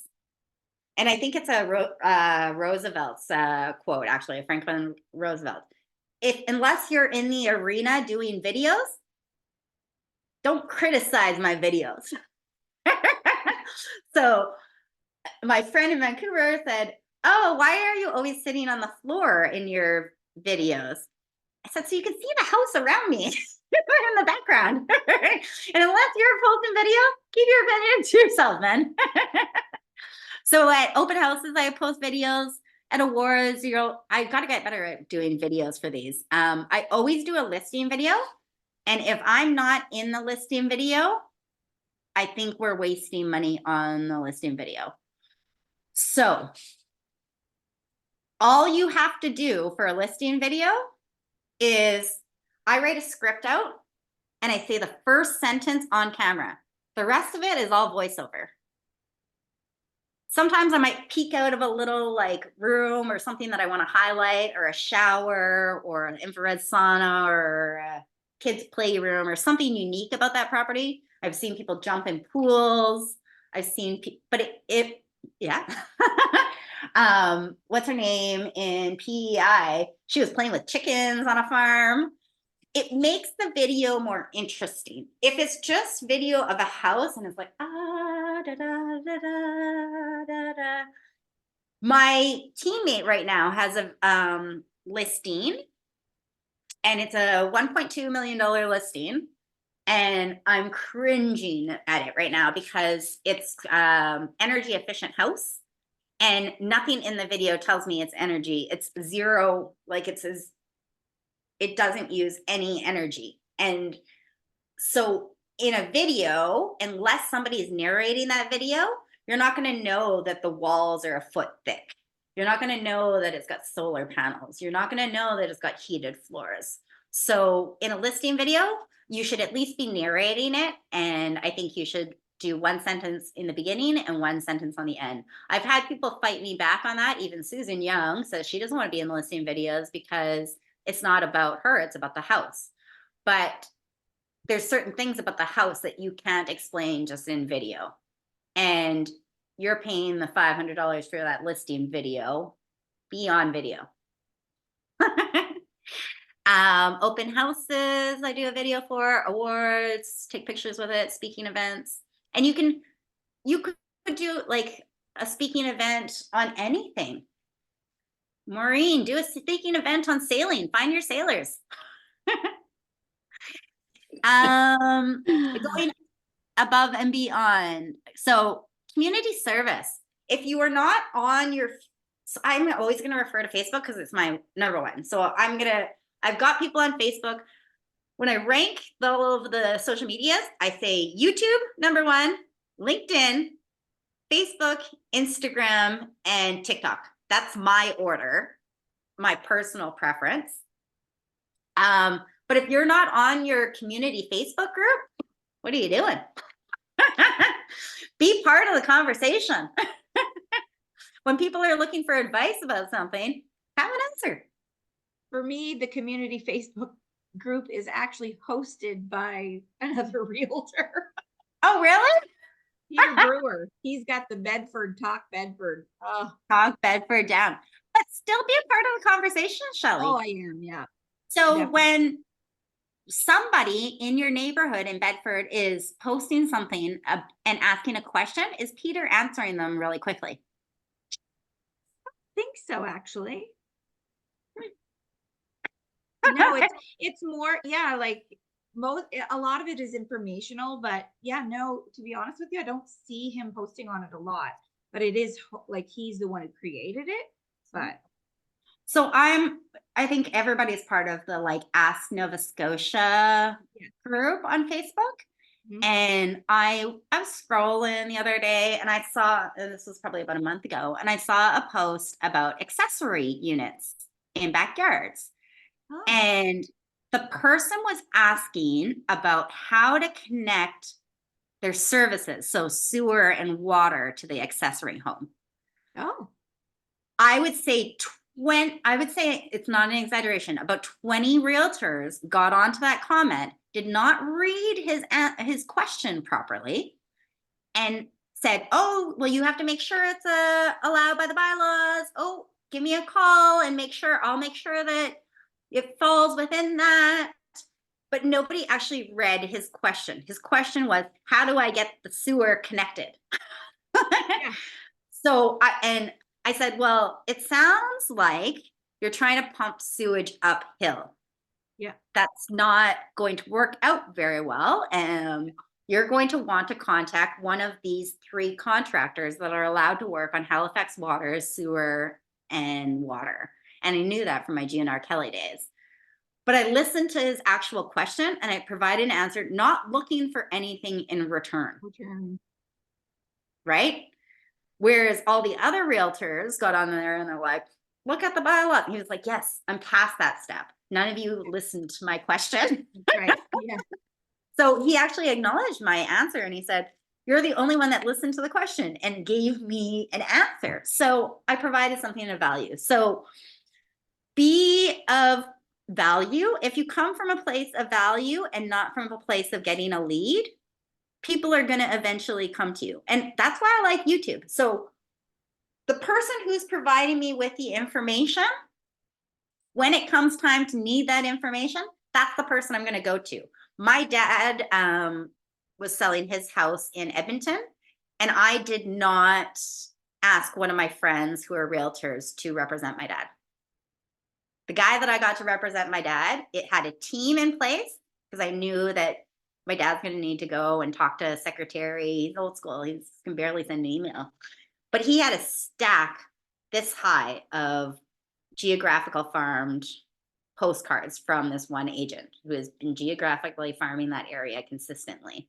And that agent said, you wouldn't believe how many people I have come, like elderly people like your dad. Keep a whole stack of them like that.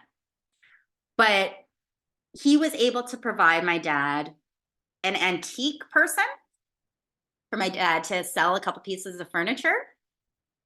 He definitely provided the staging. He provided some information on what else was going on in the neighborhood. Don't spend your money on this. You're not going to get that much in return for it. Talked about the zoning. So he provided some things of value for my dad. Now, my dad actually didn't end up selling his house yet with him. My dad decided to keep his house because he got in a fight with my uncle. You never know what's going on in people's behind the scenes story. So, but then that realtor, when I reached out to him and said, okay, my dad's going to hold off for a year, he was able to provide my dad with a lawyer. Like, he listened to the story about our farm and the issue my dad was in with my uncle. He provided me with the information of a lawyer, and he provided me information with somebody that does farm evaluations in that area. 100% when my dad lists his house, we're using that guy. I have no personal relationship with him whatsoever, but he provided me value and information when I needed it. Social media strategies. Okay.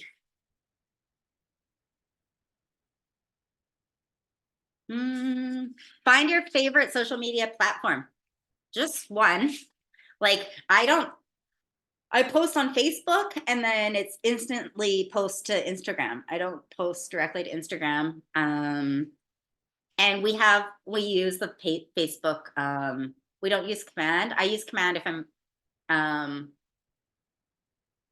have a listing that I'm going to put, because it pulls the MLS information.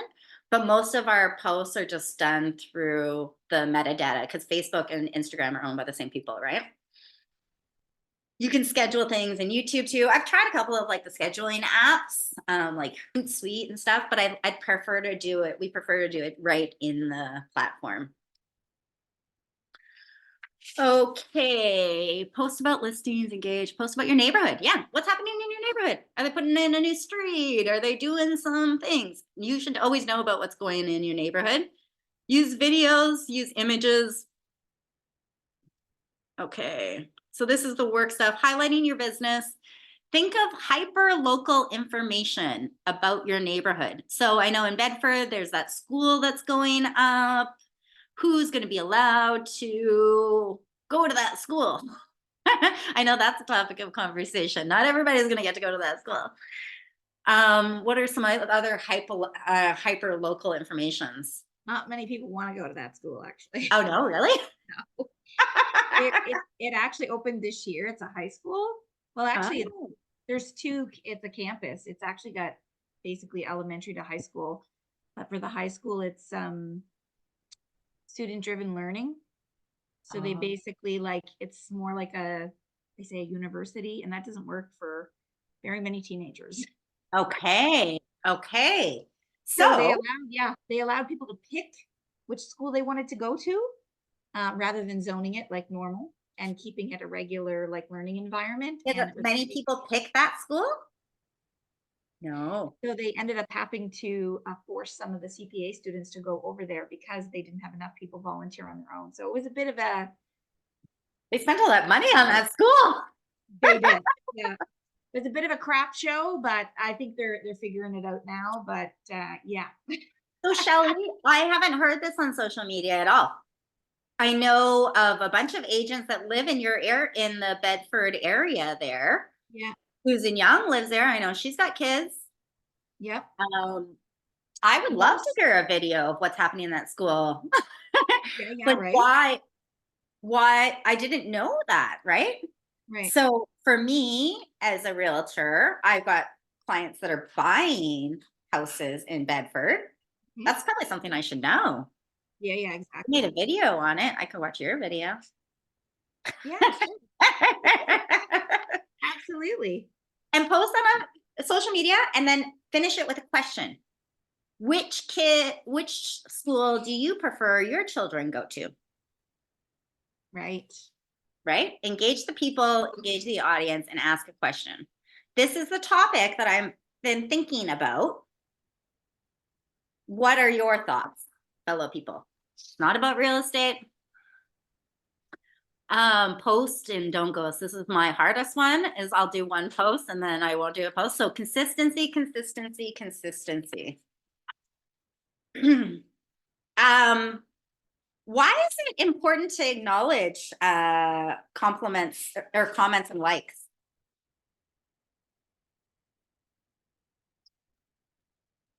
It shows that you're interested. Thank you, Cyril. It shows that you're genuinely interested in them. We did a contest back last fall. Wayne was giving away a generator. And so we asked people That's to, a good gift. yeah, so we engaged them by asking what their tips were for getting ready for winter. And well, we did. We responded to everyone that provided advice or a tip or something. And anyway, it was great. The engagement you huge. would have got in that was lots. Because that's something everybody's going to need before the snowstorm is Yeah. a generator. Maybe Nova Everybody Scotia has now. that in common. Yeah. And everybody's going to have something to say about that topic too. So great. That's a great Yeah, example. it was good. Add value to the online communities. Let's start closing through some of this. We have 45 slides and I'm over an hour and a half in. Okay. Posts on social media. This is supposed to be an activity where I'm supposed to give you guys 4 minutes to actually make a post on social media. But I'm going to let you do that on your own. I just did. I made a Valentine's Day one. Okay. So think a it's Valentine's there. Day one is great because everybody knows it's Valentine's Day. But if you were there for Jason Abrams, he said, if I get one more person that tells me the history of Thanksgiving, I'm going to lose my goddamn mind. So what unique kind of post could you put today? Today is Valentine's Day.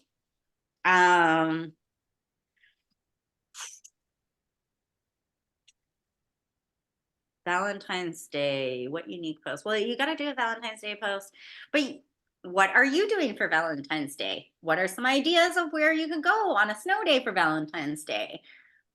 Okay, so we got to stay home. It's a Valentine's Day and we're staying home. What are you doing? We're playing board games. We're having a couple drinks and playing board games. Netflix What and are you chill. gonna do?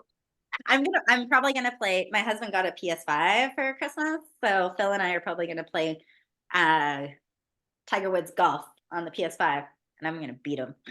So maybe I should have put that on social media. What does your Valentine's Day look like? Also, you could put for today, because I think all the Uber and all of the delivery places are boycotting today. So, you know, what's going to be your, you know, pick it up or cook at home, you know. Yeah, exactly. Yeah. What are you gonna make? Where are you gonna Yeah. eat? Do you have any tips or tricks for people to make I know Valentine's Day is always stressful for guys. For women, like we don't really have to do a whole lot.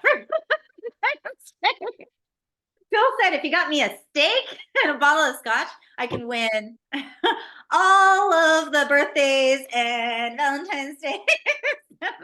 His expectations aren't high, but he said for me, he had asked me yesterday what I wanted to do. So yeah, and it's unique for everybody what you're gonna do. So share what you're doing with your significant other. Personal, 80% personal. And adding value. Give some tips for some people on a snow day. Oh, maybe you could do a chocolate fondue. Maybe you could do this. Maybe you could, I don't know. Think of some ideas. And ask for help. Once again, ask a question. What are your recommendations for things to do when you're snowed in? Recap. Okay, 10 likes, 5 comments, 5 personal messages. Come from community service. Go above and beyond. Whatever they need. Do they need a painter? Do they need try to make it something about their house? But the other day I went to clients had already bought the house. Phil was working with these buyers. They already bought the house. I went to go and lay in the HVAC person, and during in between my study sessions for the broker exam, I had a study group going on at Sutton. Let in the HVAC person. These 2 older people show up, and they are there with shovels to shovel out the driveway. And it turns out they're the aunt and uncle of our buyer clients who have bought 3 properties now from us here. And I said to the husband, I said to the husband and wife, I was like, do you want to plow? Like, I can help you try to organize a plow. And the husband was like, no, we've got this. And the wife was like, yes, please organize a plow. So it took me a few minutes out of my day, and I did it while I was driving. I called the old superintendent at GNR Kelly, or just use Google on your phone. Plows in this area. Ask on the Facebook group. There's a local plow guy in my neighborhood, but I just called the superintendent of GNR Kelly, and I said, I know you guys don't do residential, but do you know anybody in the area that does? I sent the plow to them, and it was $60 to get it plowed. And the husband said, I got $40 on me. And I said, okay, I'll pay the other 20, you pay 40. And the wife was so happy. The text messages that I got afterwards, and then the clients of ours, he's a busy doctor up in like Nunavut right now. He sent me $120 arrangement from Edible Matters just because I arranged the plow for his aunt and uncle. Now, they tried to refer his aunt. They're going to get ready to sell soon in Fall River. And Steve, our client, tried to refer his aunt and uncle to use us to sell. And he said, oh, no, we're using X realtor. This is our realtor. We're not entertaining any other realtors. But now, because I provided something of value to that lady,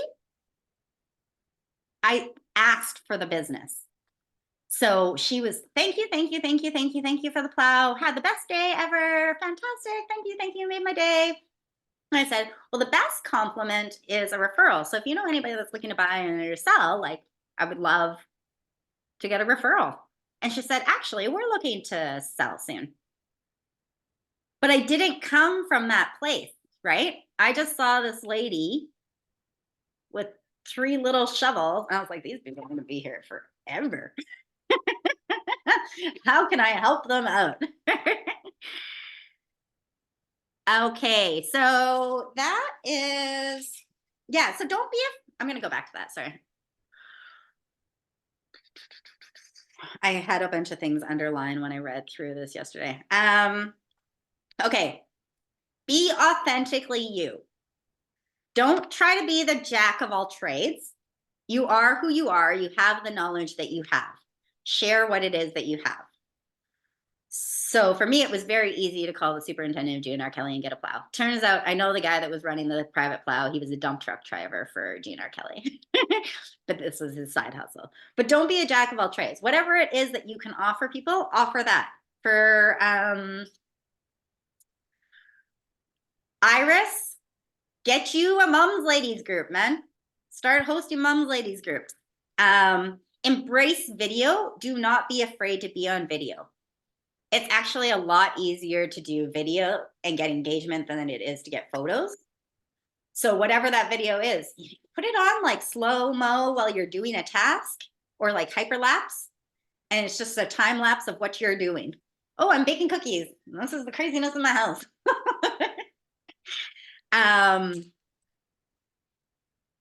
So passively and actively, videos are great. Use the diagnostic and analytics. You'll see right away that all your videos get so much more engagement than just photos. And personal stuff is always going to get more engagement. And don't be afraid to ask for help. Ask your public, ask your audience for help. I'm looking for X, Y, and Z. I need a plow in my neighborhood. Does anybody know of a plow in my neighborhood? You could be a realtor and ask for information. And ask for help in telling your story too. So I'm going to go around door knocking everybody. I'm coming to the neighborhood. I'm a little bit nervous about it, but I'm going to try to be excited about it. See me coming. I'm telling you the story, and then I'm going to come back on and I'm going to tell you how it went. So people don't want to hear just perfection. People want to hear, how did you get there? What was the struggles? Tell your story. What? We'll talk about the door knocking, and you try to get the person's contact information, like for example, email address. Yeah. So you just prepare a sheet, and just if you know the neighbor is willing to give you the email address, and you just write it down on your paper. Or so I will do door knocking script in a second here, and the door knocking script is going to be different for everybody. But what are you offering of value, Iris, to get my? What are you going to send me by email? What's that? What are you going to send me by email? Oh, Why should I okay. give you my email address?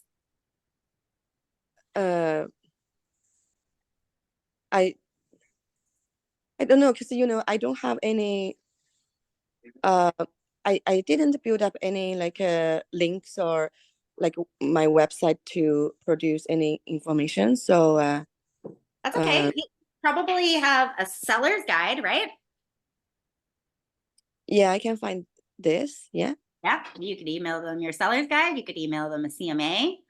For me, it's the home beats because I set it and forget it. But maybe, Iris, I'm really going to get on you about this mums ladies group. Get yourself a mom's group.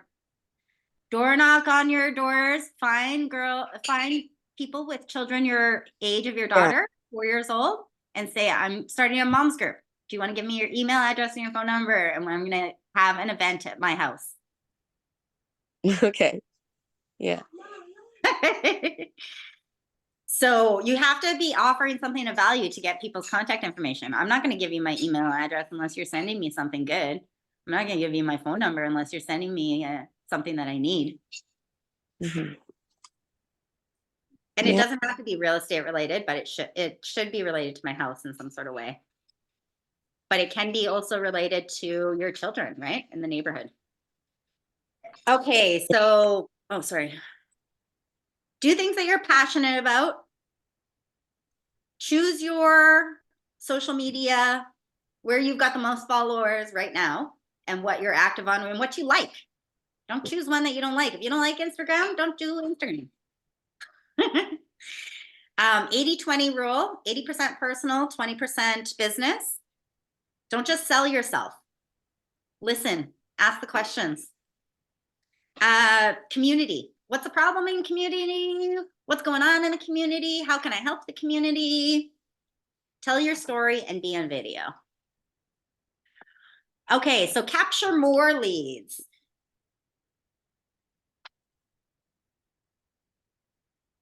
Okay.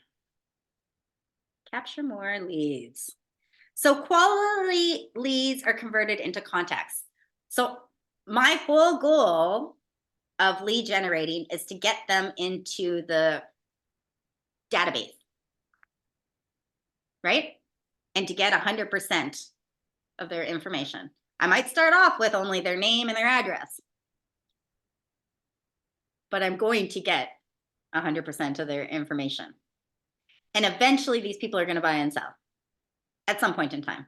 But I've just established a relationship. I'm going to put them into my contacts. And it's not about perfection, it's just progress, right? So what challenges has anybody encountered with putting leads into their database, into their contacts?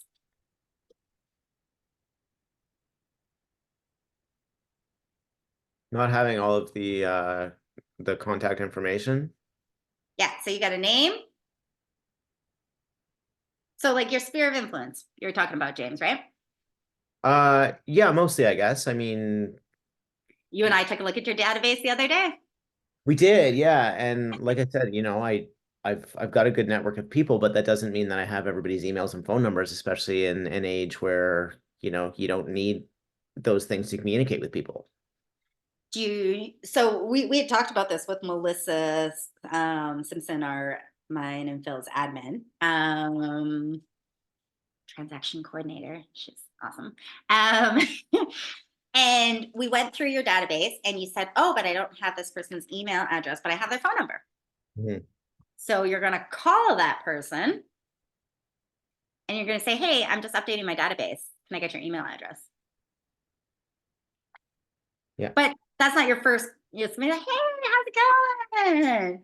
What's going on with your friends, your family? What's happening? The forward questions. Oh, by the way, I'm updating my database. Can I get your email address? Cool. So keeping that updated as much as possible is the most important thing. Like you can go and door knock all you want, but if your database isn't, and then you have to keep adding to it, like the description. You think I remember everybody's cats and dogs and children's names? I don't remember everybody's cats and dogs and children's names. So when I go and do my DTD2 and I'm calling them, I'm pulling them up in command and their dogs and cats and kids' names are there. I'm like, oh, how is so-and-so doing? Oh, and how is work doing? And how is this happening? And then eventually they're going to ask me about real estate. Okay. Your number one job is to find ways to get in the path of motivated buyers and sellers. Our entire job is to lead generate. But what I think we're also focused on, like, especially when you're brand new and in your first 2 years, it's a struggle. So you need that lead, you need that lead, you need that lead. But making that connection first and then asking for the lead. Asking for referrals. It's not an easy question to ask, but what's the worst thing you're going to say is, no, I don't have anybody looking to buy or sell. Okay. Thanks. I appreciate it if you do find somebody. Now, what can I do to help you? What's going on in your life? Do you guys have accountability partners in this Ignite group? No. Okay, it keeps talking about your accountability partners. Make accountability partners in this Ignite group and practice scripts. Because unless you practice the scripts on each other, you're going to be nervous. Might as well practice them on each other and then go and hit the streets or the phone or whatever your method is going to be. Okay. So 2 M's of lead generation, your message and your method. So your message is, what offer are you going to give people that's going to generate a response?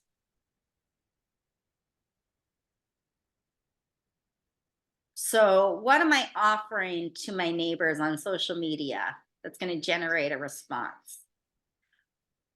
You could, I really like the giving out the generator. That was a great idea. But let's do something that's going to be costing less money. What could I offer people? I could offer a snowplow. Like, somebody could sure use a snowplow right now. It's not going to cost me $60. Who would like their driveway plowed for the next snowstorm? I know all of you have been out there shoveling. You could show a video of you like sweating and falling over. Or you could hire a plow yourself, and then you could show a video of the plow coming. How about I raffle this off? Everybody comments below. What's going to generate a response? What's happening right now? A current topic. And what can you offer them? Method, prospecting versus marketing. I think this is really important. Everybody in this industry always wants to go to the marketing items. What's the difference between prospecting and marketing? Well, I think prospecting shows an interest in them, but marketing shows an interest in yourself. That's an answer, yeah. I find a lot of, I shouldn't say a lot, but some agents talk about how great they are and all of that, but never actually, well, they do. And then they never actually say that they're going to be able to help you. Do you know what I mean? Like, yeah. Hey, look at me. Look at all the awards I have. Woohoo. And then that's it. Oh my God. There's no talk about like, hey, I'm, if you want to chat about anything, I'm happy to help, All the Anyway, awards they have. And what does that award mean exactly? Yeah. And nobody at home knows, right? So I don't know. So the biggest difference between prospecting and marketing, and this is a really important thing to know, where you guys need to be spending your time, especially in your first 2 years, is prospecting. Why? Prospecting is free. Marketing costs money. To have all those billboards and your face on the back of buses, that's marketing. That costs money. Prospecting, calling your sphere of influence, calling FSBOs, calling, door knocking, asking for business on social media, that's all prospecting. Asking for referrals, that's prospecting. So there's different ways to prospect. And if you look at the MREA book, there's a page, and I'll put it in the group chat, I think. I think it's coming up actually here, where it lists like different prospecting methods and different marketing methods. And then time block for those. So I like door knocking on Thursdays and Saturdays. Monday morning is always my Monday morning meeting. And Mondays, we always call all of our sellers to update them on what's going on with their listings. Have a calendar and time block things. It's really important. Otherwise, it's so easy to, I was procrastinating the other day on reading this Ignite class. And I was messaging James about his buyer's guide. I was like, oh, let me help you with that. Let me help you with that. Do not procrastinate. Have a times thing, block off time. Okay, what is this? 2 M's.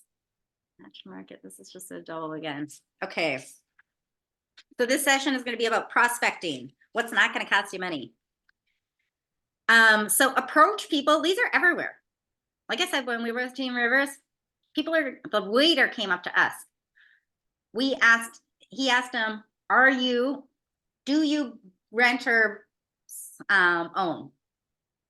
A waiter asked, what is preventing you from owning? The cost.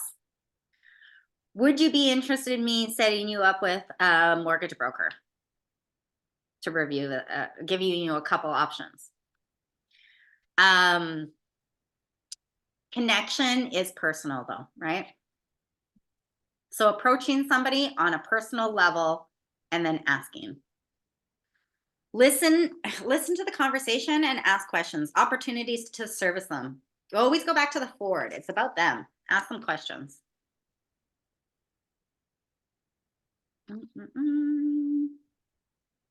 Okay, so this is the schedule that I was talking about of people moving and selling. You're going to buy your first home, you're going to then live in it, then you're going to outgrow your semi-detached, and you got a bunch of kids, and you got to buy another house, a detached home.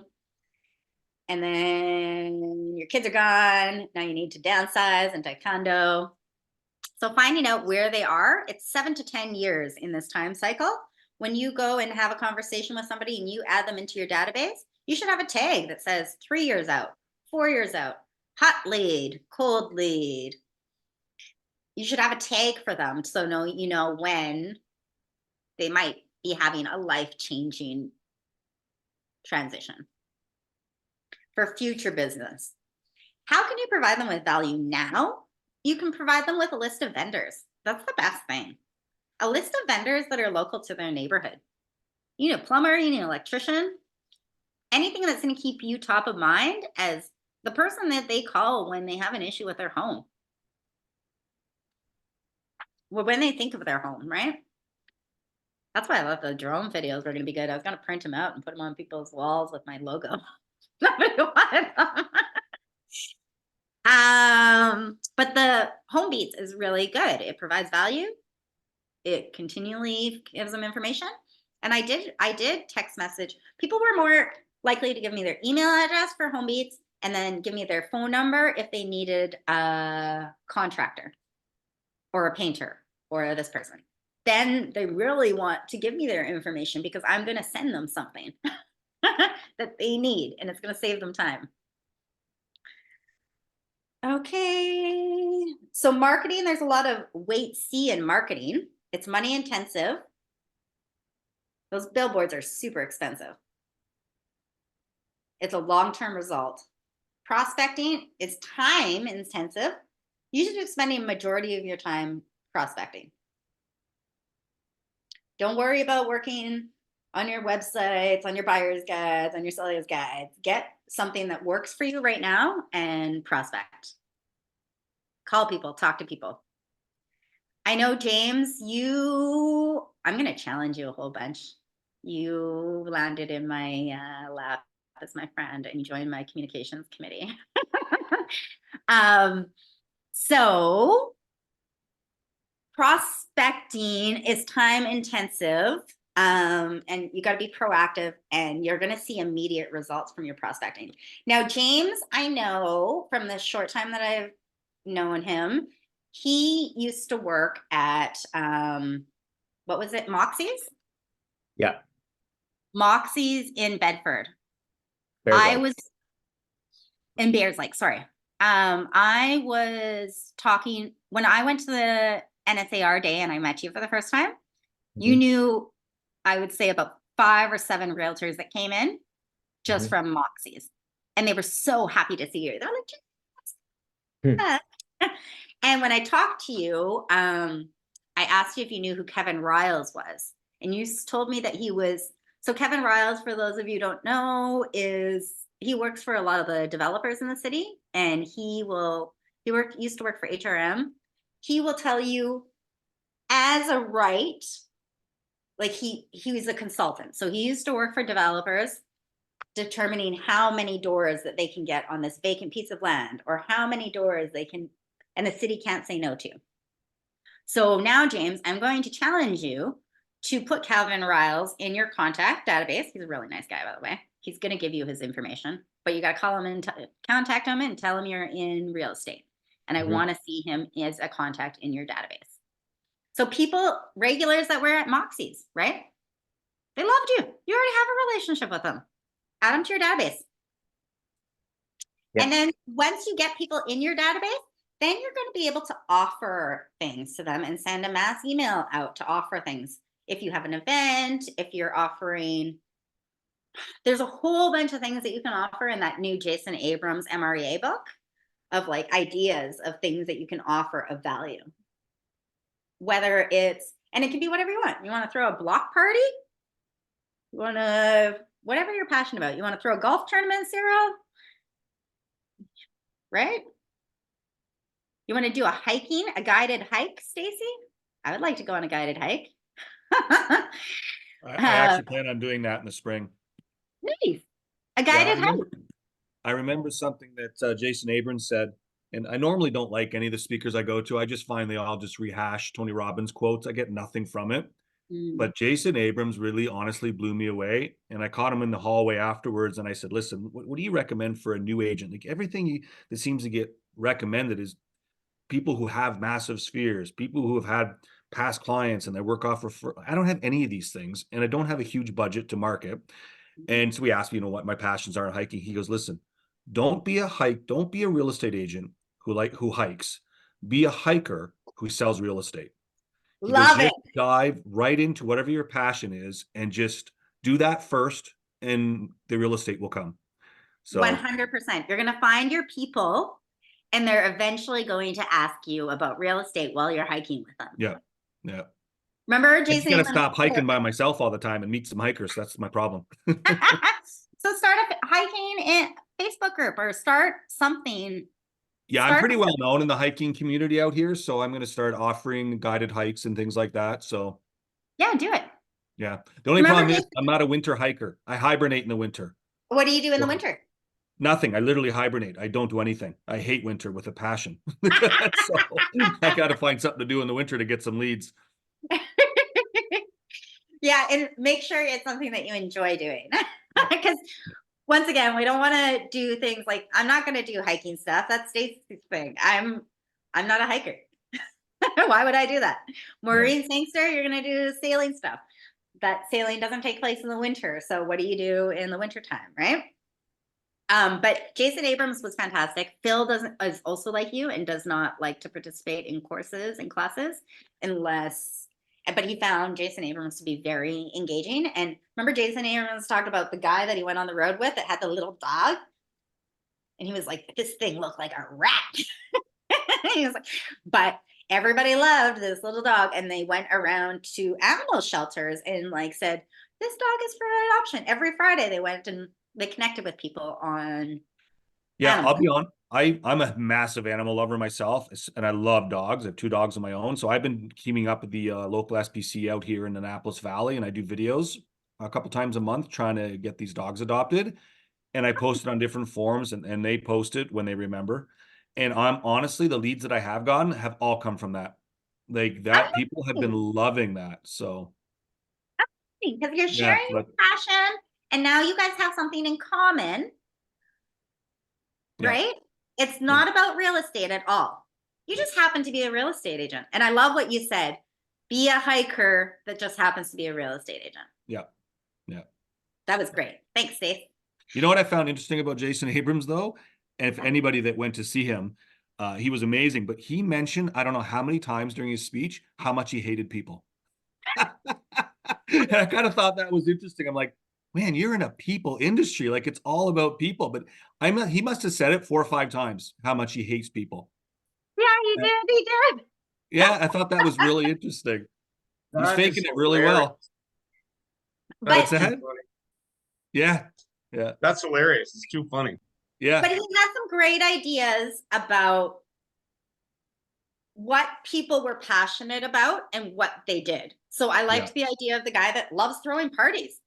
He had a party in the yard and he hired like some babysitters and then had white linens on one side.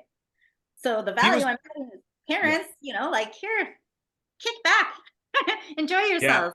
He was honestly the first speaker I've seen yet that had tangible, realistic ideas that you could take and implement them in your own strategies and stuff. He was the first one. Everyone else is just like, work your lead, work your job. He literally sat down and gave you ideas that you could put into work right away. Like he was amazing. The first 2 pages of that book, does everybody have that book? Say no if you don't. No. Okay. Send an email right now, contact Laura Lee and get that book. Are you talking about the playbook or the Millionaire Well, Real it's Estate? Jason Abrams' version of the playbook, which Yeah. has ideas. Yeah. So Jason Abrams has ADHD. And he basically took the MREA and he just talked to other agents and so it's 1 page per an agent and their idea. So the first 2 pages are like, maybe you could offer the paper bags, the yard bags, and they've got your logo on them. Everybody's using them. They're going to sit there in the fall with leaves stuck in them and your logo's everywhere. I really liked the offering a junk removal service to everybody in my database. I'm going to hire a junk guy. I already got him lined up. And he's going to come around on this day to come and pick up all your people's junk. It's a great service for your house, right? So there's a lot of great, and you don't have to have the 36 touches, right? If they're quality touches, he said, that's all that matters. So offering something of value, whatever that might be. Open houses and social media. So our last 2 sessions were about open houses and social media. So when we didn't go over open houses very much, but how many people have gotten some leads from an open house? James has. Anybody else gotten any leads from open houses? Yeah, me. I am. Who was it? Shelly. Shelly. Okay, fantastic. So not everybody works open houses the same way. Phil and Alex Mercer, who are on my team, are not allowed to run our open houses because they do what 90% of the other realtors do. And they're like, welcome to the house. Da, da, da, da, da. And they list off all of the things selling the house. Let me know if you have any questions. Big no. I'm asking what kind of questions? There's 5 types of questions I'm asking. Who, what, when, where, why? What, when, where, Yes. why, now. Yes, thank you. I got set 6, sorry. Every sales training I've learned is asking these open-ended open-ended questions. First thing they do when they come in through the door, how did you find out about this open house? Did we see the sign? Was this off of Viewpoint? Did you see the social media post? Like, what's working for me? Okay, do you live in the neighborhood? Now, do they own a house in the neighborhood or are they just looking? My third question is always, do you have a realtor? If they do, I've got a little sheet, and sometimes I just use like my bullet journal, my diary or whatever, and I write at the top, such and such open house. And then once they tell me they have a realtor's name, guess what? I've written down their name now, and I've written down the realtor's name now. So after my open house, I'm going to call all these realtors and say, I just had Stacy and Shelly come through. I think that they told me that they're interested in this house and this house and that they're working with you. Would love to get some feedback of what they thought of the house. Let me know if they're interested in putting in an offer. Agents actually are very happy about that when you call them to let them know that their buyers were coming to your open house, because that's good news for them, right? They were interested. It didn't take them any time. You're now calling to follow up. If they don't have an agent, why? What are you doing walking around open houses without an agent?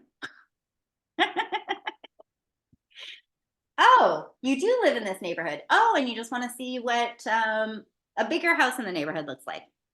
This is how I do a staging, or this is how I do staging. This is how I do a listing presentation. If you ever want to sell your house, like, I'm really good at selling houses.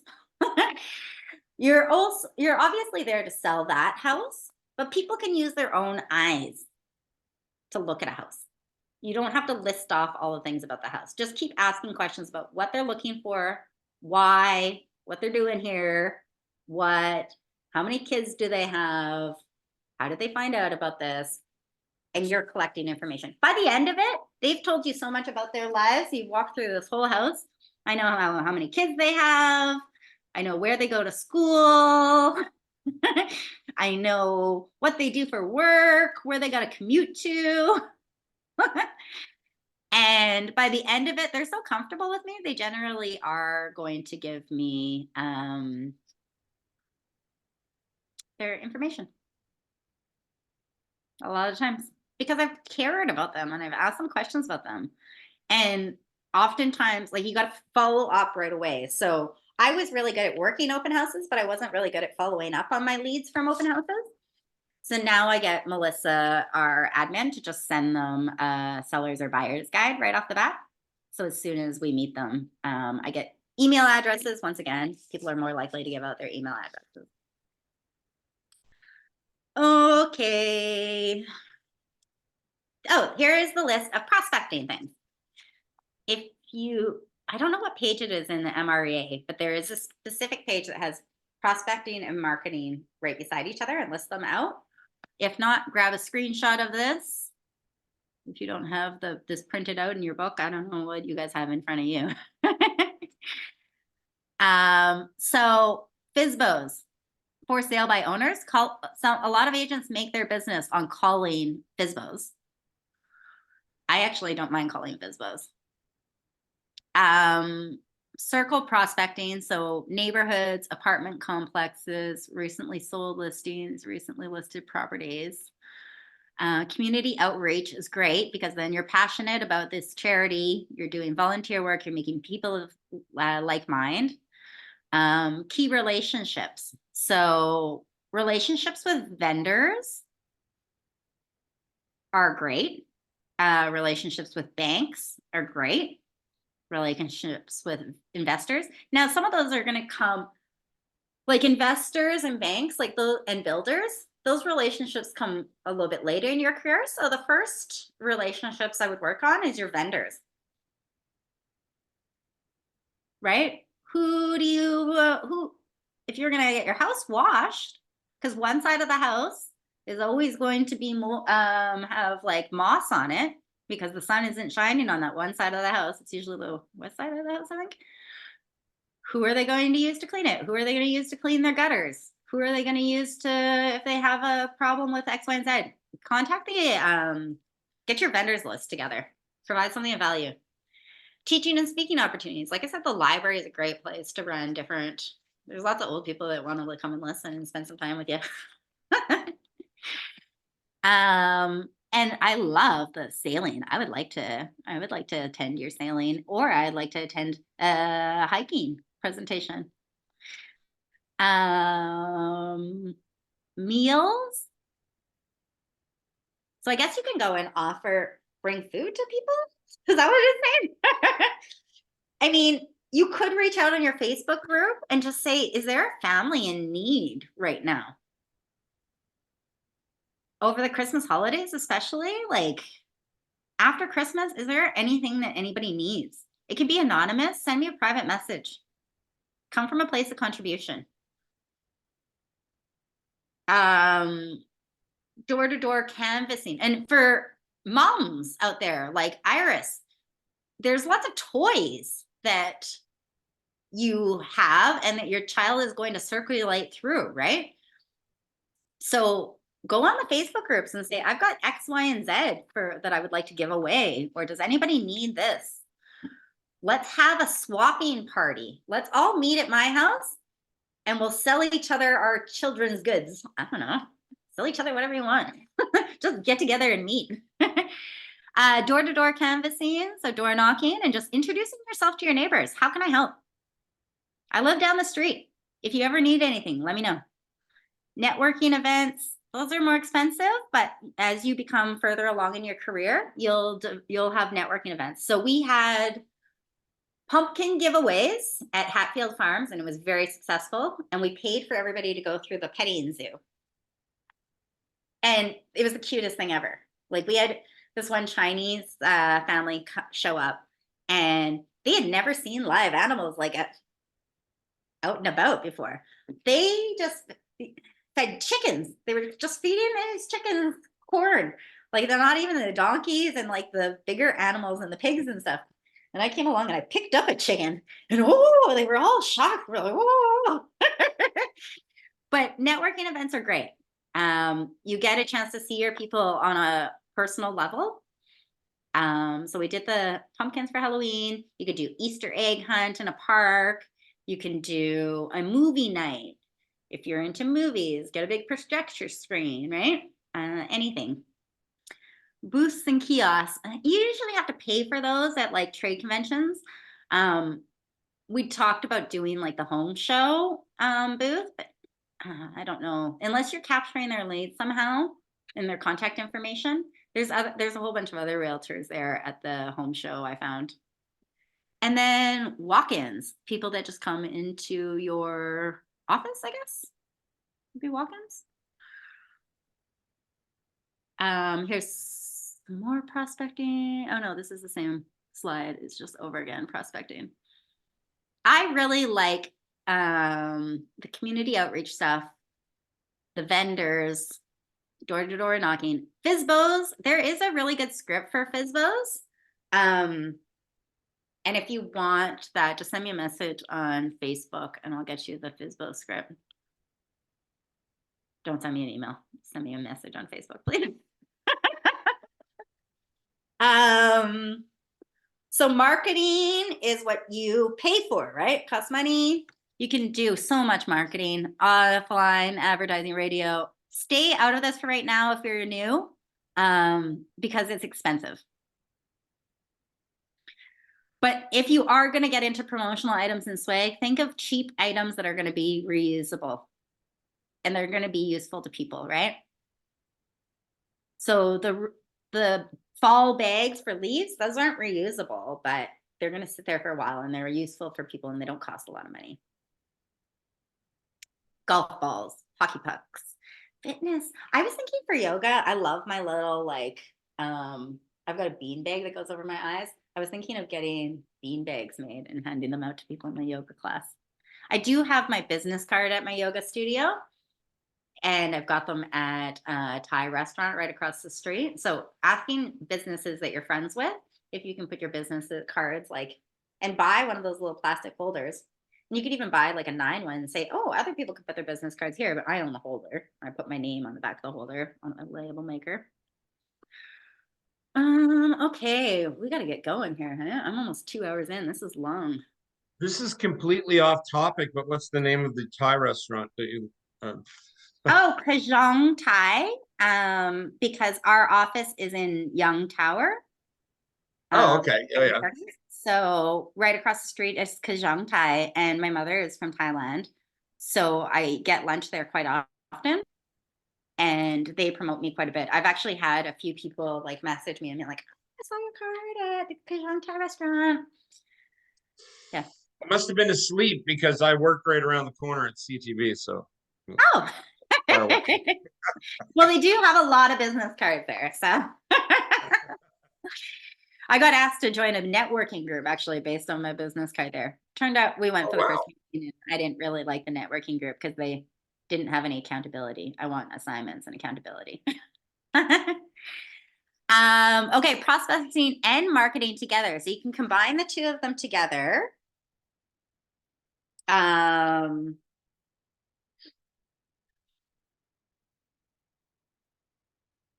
that's where's the reason why they had me have 2 of those slides. Marketing, Facebook ads. So combine the 2 together. Common prospecting with open houses. So this is not something that everybody does, but I think it's really, really, really, really value added that people don't do for their listings. Knocking the street of your listing before it goes to market or before you have an open house. I did this one time and it was crazy. We sold the house before we even went to market. The reason why is who are the best advocates for the people on the block? Like, I live on Candy Mountain Road in Mineville. Who loves Candy Mountain Road in Mineville more than the people that live on Candy Mountain Road? Exactly. So who's going to advocate for this neighborhood? People are going to want their friends, their family to live on their street, right? So I door knocked 40 houses on a block of houses that I said, I called it a VIP open house. And only people on this block or people that were invited by people on this block with this invitation are going to be allowed to come to this VIP open house. So you get to choose your neighbor before we even go to market. And that created a very big excitement. It was a prestigious street. And guess all the houses were over $1 million. And people on that street could actually afford to buy it as a second house for their mother, for their brother, for their sister. But regardless, if you're doing a door knocking in a neighborhood that you have a listing coming up, you're very unique. Not a lot of listing agents are doing that because everybody hates door knocking. They don't want the rejection. They don't want to be out in the cold. But if you're going and doing that and saying, hey, listen, I got a house that's coming up. You might know somebody that wants to live in this neighborhood. You like this neighborhood? Sweet. Come on over. Bring your aunt and uncle.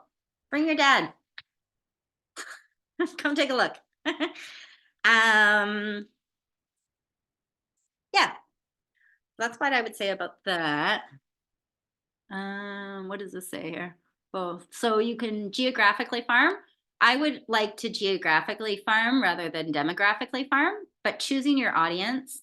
So geographically, if I'm going to run an open house, I'd rather it be in Porters Lake, Lawrencetown area than in Timberley.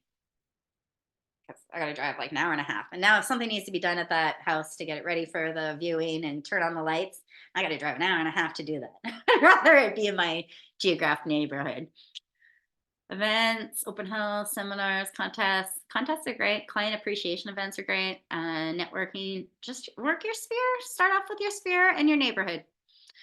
Purchased referral networks. So a good thing that I learned, Keller Williams has got all these courses. So Bold will teach you what is your networking, like what is your lead generation model. I tried to call somebody that I had a relationship with, I was like shaking. I was like, I know they want to be friends with me, but I can't even ask this person to go for coffee with me.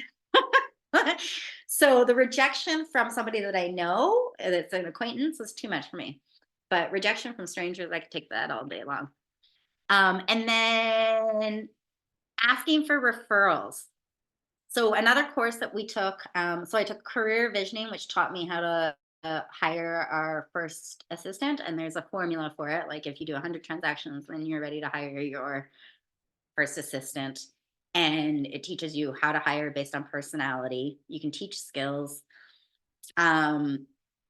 Now, and then I got her to take, we paid $3,000 for her to take Monica Reynolds a class for assistants. It's called The Perfect Assistant. And we were told in that class that my conversations after I have an accepted offer only has to do with asking for referrals. Realtors have a huge ego and they think that they're the only ones that can answer that question for you. When Melissa's got my transaction coordinator's got her computer in front of her, she can answer that question for you. Melissa will get you that answer. By the way, while I got you on the phone, do you know anybody else that's looking to buy or sell? I'll send you that information. So always ask for referrals. Okay, I got 15 more slides to make it through, guys. Here, sorry, I'm going so long. I thought I was going to be going through it fast, but you guys are doing good participation, so that's maybe making it better.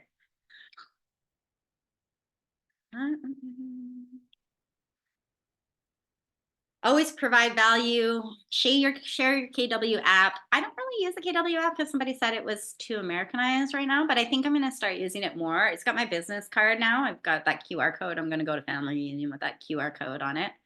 Ask for referrals. Reward the referrals.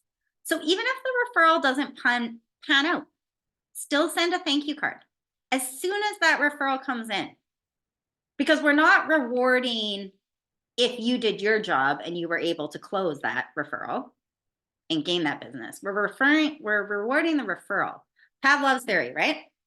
If they give you a theory, they get a thank you note and a $5 Tim Hortons card. Maybe it's just a handwritten thank you note. People love handwritten thank you notes.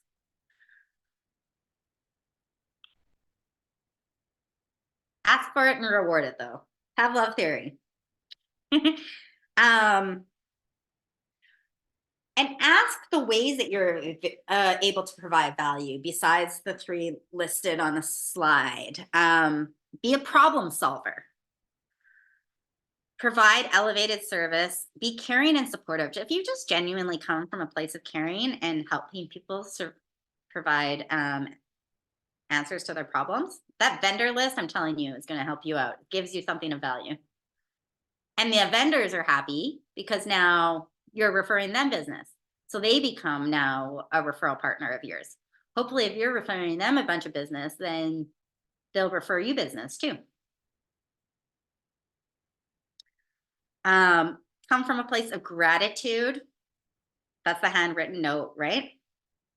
And always at the close of a transaction. That's when the person is the happiest, and that's when you're asking for your Google reviews. You can ask for reviews on all the platforms. I know there's the Rate My Agent, you can do Facebook, but guess what I care about? Google and YouTube. But they can just copy and paste it. So Melissa Simpson, our transaction coordinator, sends an email right after they close, and they can copy, and she says, we would love like your feedback, whether it's good or bad, right? We can always get better. And if you wouldn't mind just copying and pasting it into these 3 or 4 different platforms and continually ask. It sucks to continuously ask for the reviews, but you need them. Agent to agent referrals. Oh, and when you're asking for referrals from people, like from past clients, like I gave you this great service, I provided you with all these solutions. Why wouldn't you want to refer me to somebody else? It makes you look good. Everybody likes to say, I got a guy for that, right? I got a guy. And there is a lot of real estate agents out there, but if you provide like some serious value for somebody, you become irreplaceable. How do you become irreplaceable in their lives? By providing value. By providing value and forming a relationship. So the 2 examples I gave of me getting a snow plowed, they had a relationship with their agent, but I provided some value, so they're going to entertain meeting with me. Phil has some clients that we helped sell their homes in Bedford, West Bedford, and buy in Glen Arbor. 3 families. We helped them sell their houses, and so they play golf, 0. And I met Jason Breen from Sutton, and he was like, yeah, I play golf with those people, such and such. I'm not going to tell their names. And came up that I was a realtor, and they were like, they could not stop talking about Phil. We love Phil and Cena. We love Phil and Cena. So there was no way Jason Breen was going to get that client from us, right? Because we've established such a relationship and we've provided value, and they refer us all of their family members. And now we do special events, and those become more affordable now that we've, and they show up to our special events. We go to their birthday parties. Fill your funnel with client referrals. There's no ceiling, level up. There's another class that you can take, no ceiling, level up lead generation, apparently. Okay, agent to agent referrals. I want you to, what might be a reason for an agent to choose you and refer a lead to you? If it's not in their area. Yeah, 100%. So sometimes Phil and I will get a listing. We got one in like Port Mattoon right now.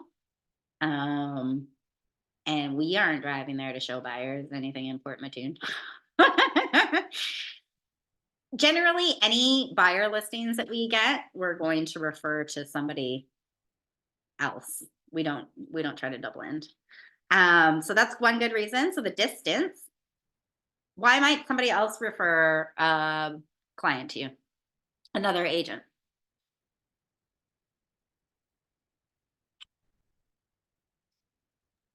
Maybe they have too much. Maybe they have too much on the go already. Exactly. Some agents have too much on the go, and they have plentiful of business. So they're going to pick and choose. They're going to say, okay, do you know what? These people within this price range are the people I'm going to keep. These price points or these neighborhoods, I'm going to refer out. And it's going to save me time because I'm going to save time on that, but I'm still going to get the 25% referral, right? I can refer you out a buyer, and I'm going to save myself probably 2 months of taking this buyer around, but you're going to give me a 25% referral. So cool. If it's another town, price point, and sometimes some agents only want to do listings. Some agents will refer out their buyers. Now, if they're on the team, generally, they're going to refer the buyers to somebody on their own team, unless it's on their own listing, right? Then they might want to. I had another answer for this that they didn't have on this slide. So when I look at different provinces, I'm looking for closers. I want somebody who's going to be a similar personality to me, because I've already connected with these buyers or sellers, right? I got a person selling a house here. They're moving to New Brunswick. I got to connect them with an agent that's going to be buying in help them buy in New Brunswick. I want to make sure that that person is a good agent, has strategies in place, is present on social media, all the things, right? I want to have a relationship with them. So you can actually go onto Command Connect, and you can search for other realtors from different provinces.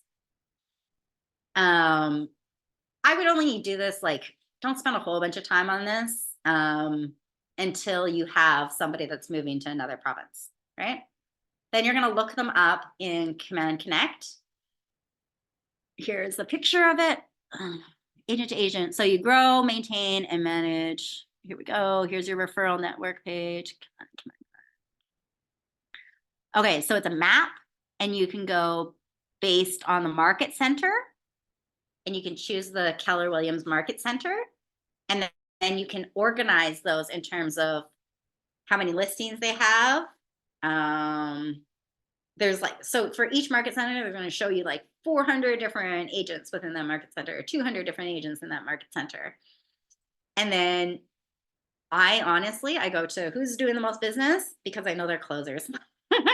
And they're going to help my client buy a house.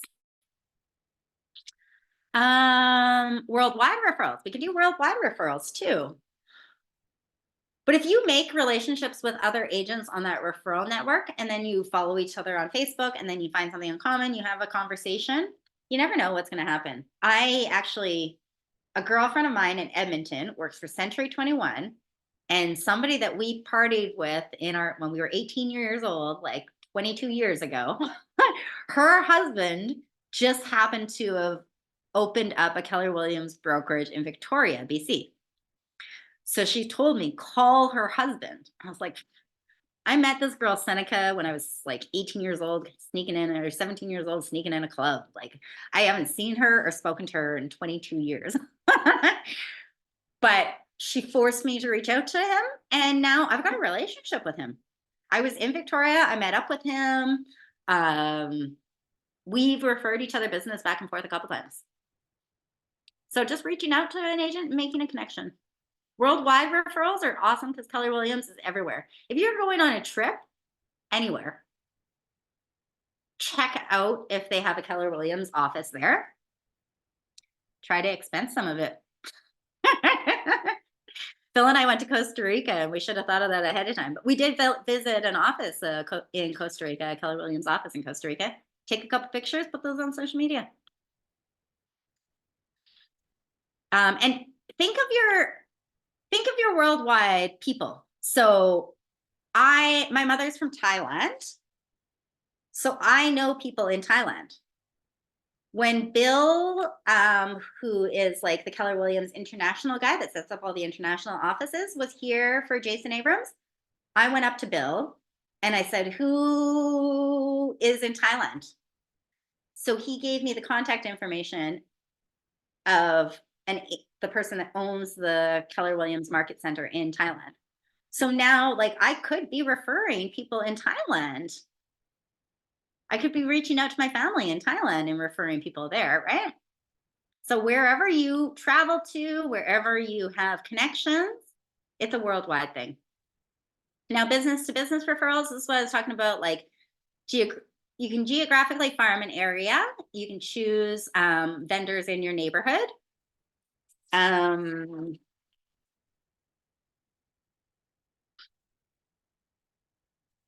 Social media, be part of those groups, conversations, contacts, and notes about each of the person's individual, so you remember.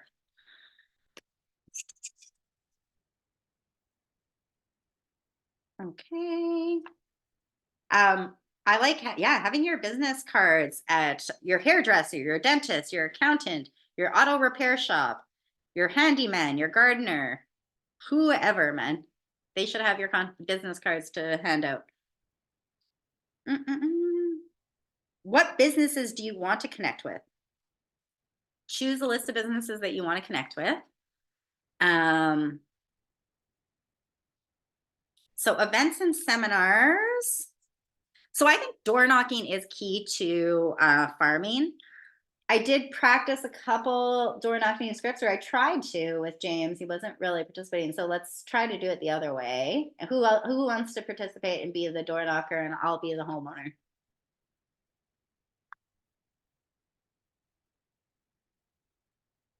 Who's going to be our door knocker on my house?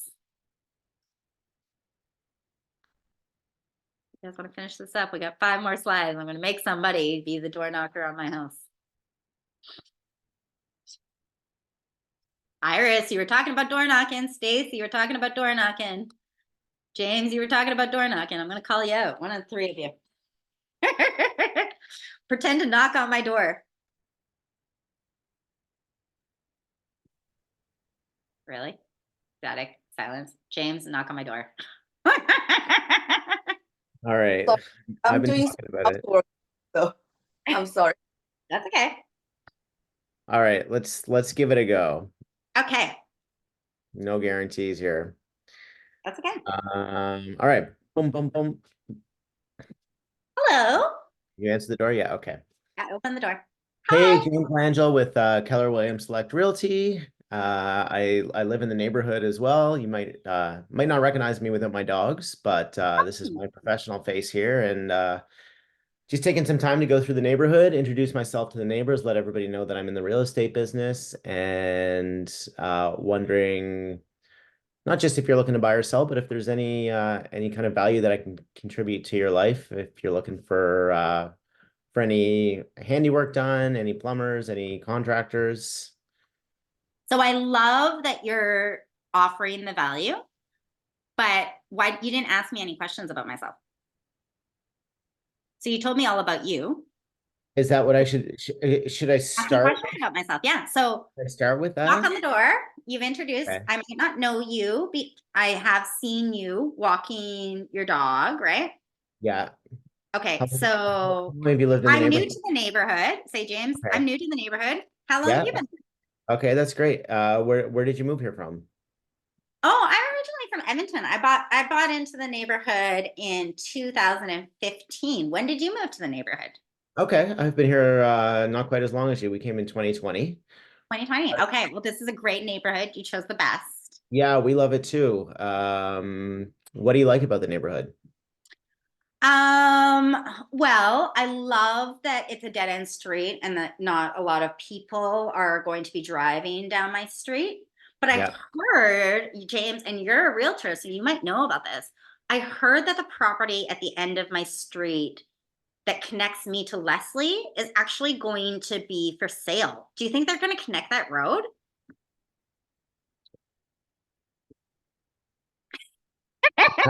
Now you put me on the spot. No, I know, but here is mean- now, I've asked you a question. Actually, you're a realtor, so you might know this from me. You're like, actually, I did see it come up on the market, Sina. I'm going to look into that further. Yeah, I heard that they were talking about that. I haven't seen an update on it I haven't seen any updates on it recently, but that's something that I'd love to look into to have more information on it. Let me follow up with you. Do you mind sharing your email or your phone number with me? I'd be happy to get back to you. Okay, what are you going to send me by email? Well, I'll find out some more information on if they're going to connect the road. And I can also put you into an app I have. It's called HomeBeats. It's completely free for you. And if you're interested in the value of your home, it's going to send you recent sales on comparable homes in the neighborhood. So you can keep an eye on what's moving in the neighborhood and kind of get a rough idea of the value of your home. And all my contact information is on there as well. So you can keep in touch with me, and I can be Well, I'll your. give you my email address, James, because I want to know what's happening with this property at the end of the street. So if you can do some digging and find out and then email me some information about it, that'd be great. Yeah, I'm not planning on selling my house anytime soon. We've got 3 kids and we're living in this house until my daughter graduates. Mhm. Ask me another question. When does your daughter graduate? When does your daughter graduate? Yeah, Remember, totally this is not understand. just about getting my contact information. This is about Right, asking me questions, getting me talking.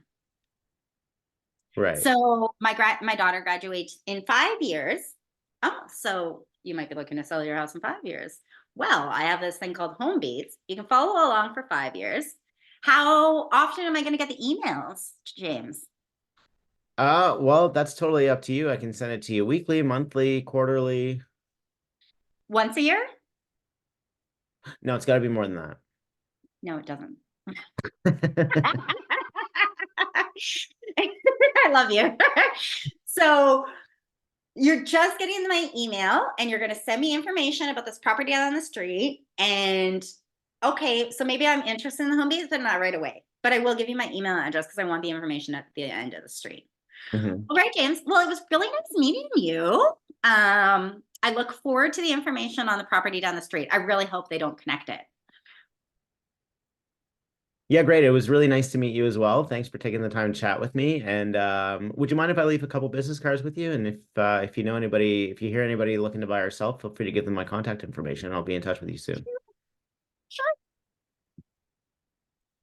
Once again, I would like you to ask more questions though, James, about why don't I want this road to connect, right? Okay. Anytime I make a statement, ask me a question about that statement. Okay. And then I'm gonna just talk more, right? I'm gonna tell Yeah. you all, like when I went door knocking my neighborhood, I learned all about blacktop paving at the end of the street. They fucked up a bunch of drainage. Every neighbor told me about this issue, and there was a lawsuit and this, like, you're gonna get the neighborhood. You want to spill the tea? People are gonna spill the tea all over you, James, and you want to soak it up. Yeah. Okay. Keep asking more questions. So just kind of got like it sounds like what you're saying is don't necessarily go in with a script, just kind of feed off on what they're saying and make it more authentic that way. 100%. Come from Okay. a place of genuine interest in them, genuine interest in your neighborhood, and genuine contribution, right? So You're all not the stuff, looking for a lead. all the stuff that we hear about scripting, how does that play into the door knocking? So scripting, you're going to ask for something, right? You're going to have a general idea of the script, but you have to make it your own. The way you're going to do a script and the way I'm going to do a script are different. Yeah. So knock, knock, knock. I'm knocking on your door, James, again. Yeah. Okay. Hey there. Hi, I'm Sina. I live down the street in the house with the copper roof. Just going around and introducing myself to all my neighbors. What's your name? I'm James. Hi, James. Thanks for answering your door and chatting with me. How Yeah, long no you been in the worries. neighborhood for? We've been here for a few years. I haven't seen you around. No, well, I just moved here recently. Okay. You'll probably see my husband outside doing X, Y, and Z. What about yourself, James? Or do you have a partner in the neighborhood that lives here with you? Yeah, it's myself, my partner, my 2 dogs. Ooh, two dogs. What are your dogs' names? We've got Luna and Rio. Rio's just a little puppy, but you'll now that you're in the neighborhood, you'll see us out walking them around all the time. There's lots of dogs in the neighborhood. Cute. I'm gonna jot down their names because I want to make sure that I remember them. So when I see them, I can say hi to them. My dogs' names are Puppy and Doggy. So you can remember my dogs when you see them, and we can be dog friends and walk by each other. Where do you drop off? Like, do you know, is there a really good dog walking route around here? Yeah, there's lots of trails to the neighborhood. Actually, just behind those homes over there, there's a really nice wooded trail that we go to a lot. Nice. Lovely, lovely. Is It's, there it's garbage way, in it's, there that I can put it's my way easier being the person answering the door. But you see what I'm doing? I'm just asking questions, getting you Yeah. talking. It's nothing about no. real estate. Yeah, okay. That's just your actually neighbor. really good advice because that wasn't what was in my mind when I was out on Monday doing door knocking. It was more I was Here's my getting business card. caught Here's up my in my business card. head This is who about I am. This is who I am. But no. yeah, it's more about just opening a conversation, I guess, and seeing where it goes. Yeah. Do you Yeah. connect with that person? Do they Yeah. want to talk to you? Got it. Okay. And then after 5 minutes of like random chit chat, Yeah. then you ask for their contact information. Don't ask me for my contact information right when you came to my door. You're a stranger. Yeah. I don't know you. Right. Wait until we built up a rapport. Then you're going to offer me, oh, you want some information. You're going to find a problem that I have. Well, I'm really pissed off about the door walking. There's a neighbor down the street that doesn't put their dog on a leash. Okay, so James is now going to offer that I am going to see if there's a rule about that, and I'm going to email you that. And then if you want to contact like the counselor or whatever, you could put a complaint in about them. Mhm. I don't know what it is, but you're offering something of value, right? You're talking and listening to their problems. Okay. Okay, and you're writing notes about it. So normally, like, how long you just keep your conversation with, the neighborhood? How long do they want to talk with you for? If they want to talk for you with a longer iris, awesome. Don't go inside the house. Make an appointment to go back. If they say, I want to show you my house and show you, and then you can tell me what it's worth, or if I should do X, Y, and Z renovations, say, okay, I'm going around door knocking today, but I can come back on Thursday at 12 o'clock. Does that work for you? Oh, yeah. So your conversation and then small chit chat can continue for 15, 20 minutes. Mm-hmm. If you genuinely care about what they're saying and you're asking the right questions, it's just a conversation. It can go on for however long both parties want the conversation to go on for. Okay. Right? Okay. So yeah, I was like thinking about maybe if you keep asking people questions like their lives, and it's like a little bit invasive, offend their privacy. But turns out they'll tell you. Yeah, they'll tell you that's none of your business, Iris. I would say that with door knocking, what's really important too is body language. You got to be able to read people's body languages. And because if I'm going to do a door and I can tell this person's really annoyed that I knocked on their door, I'm not going to go into a massively long spiel. I'm trying to try to make it quick. Just let them know who I am. So body language and reading people's mannerisms and stuff is huge with door knocking. 100%. I had people answer the door and they're on the phone and they're like, Yeah, if you can hear Go kids for it. screaming in the background, dogs barking, you know they don't want to sit at the door with you for very long. So no. So you can make up something funny, like, you want to do me a favor and throw this in the garbage. That was Kate Peterson's line in bold. You want to do me a favor and throw this in the garbage. I'm going around and introducing myself, throw my business card in the garbage. And it makes people laugh, right? Yeah. Break the ice however you want to break the ice. Whatever your icebreaker is. Hey, just going around and introducing myself. Do you want to sell your home? No? Okay, see you later. Just joking. I'm not just here for you to sell your house. I'm here to just chat and introduce myself. Okay. Well, however you want to break the ice and get people to let their guard down, because they're going to open the door and they're going to have a guard up. How Yeah. are you going to get them to let their guard down? By asking them questions about themselves and genuinely caring about the answer. Everybody's going to be guarded when they first answer the door. What are you doing at my house? Stace says he doesn't like people answering his door. Him and his wife debate, who's going to answer it, you or me? Hopefully it's his wife. No, I'm just joking. yeah, don't waste your time door knocking at our house. You'll be knocking for a while. As a salesperson, I hate to be sold. Yeah. I hate it. Hate it. The biggest problem that salespeople do is they don't listen. They don't ask the right questions and they don't listen. Yeah. They And just already jump we're in. behind the 8 ball because most people kind of have a bad image of real estate agents. I don't think it's maybe as bad as it used to be, but it's certainly not great. Well, like, a lot of my friends, when they found out I was becoming an agent, they're like, oh man, another sleazy. Like, people just have a bad idea of what we are and what we do. So you're kind of already fighting that as soon as you knock on the door. I definitely try to use humor to break the ice a lot. So I go with that if I can. So don't have that negative thought in your brain. I also, Stace, had that negative thought of realtors. What are we, one step up from a used car salesman? yeah, I mean, but it's factual. It's true. Like that, most It's people true that people it do is have that true. misconception. Yeah. And when I tell people that I left civil engineering to get into real estate, sometimes this is the reaction I get. Why would you do that? Yeah. Yeah. Well, thank you for asking me. Let me tell you a little bit. But if you go just offering value, like, I'm not just a real estate agent.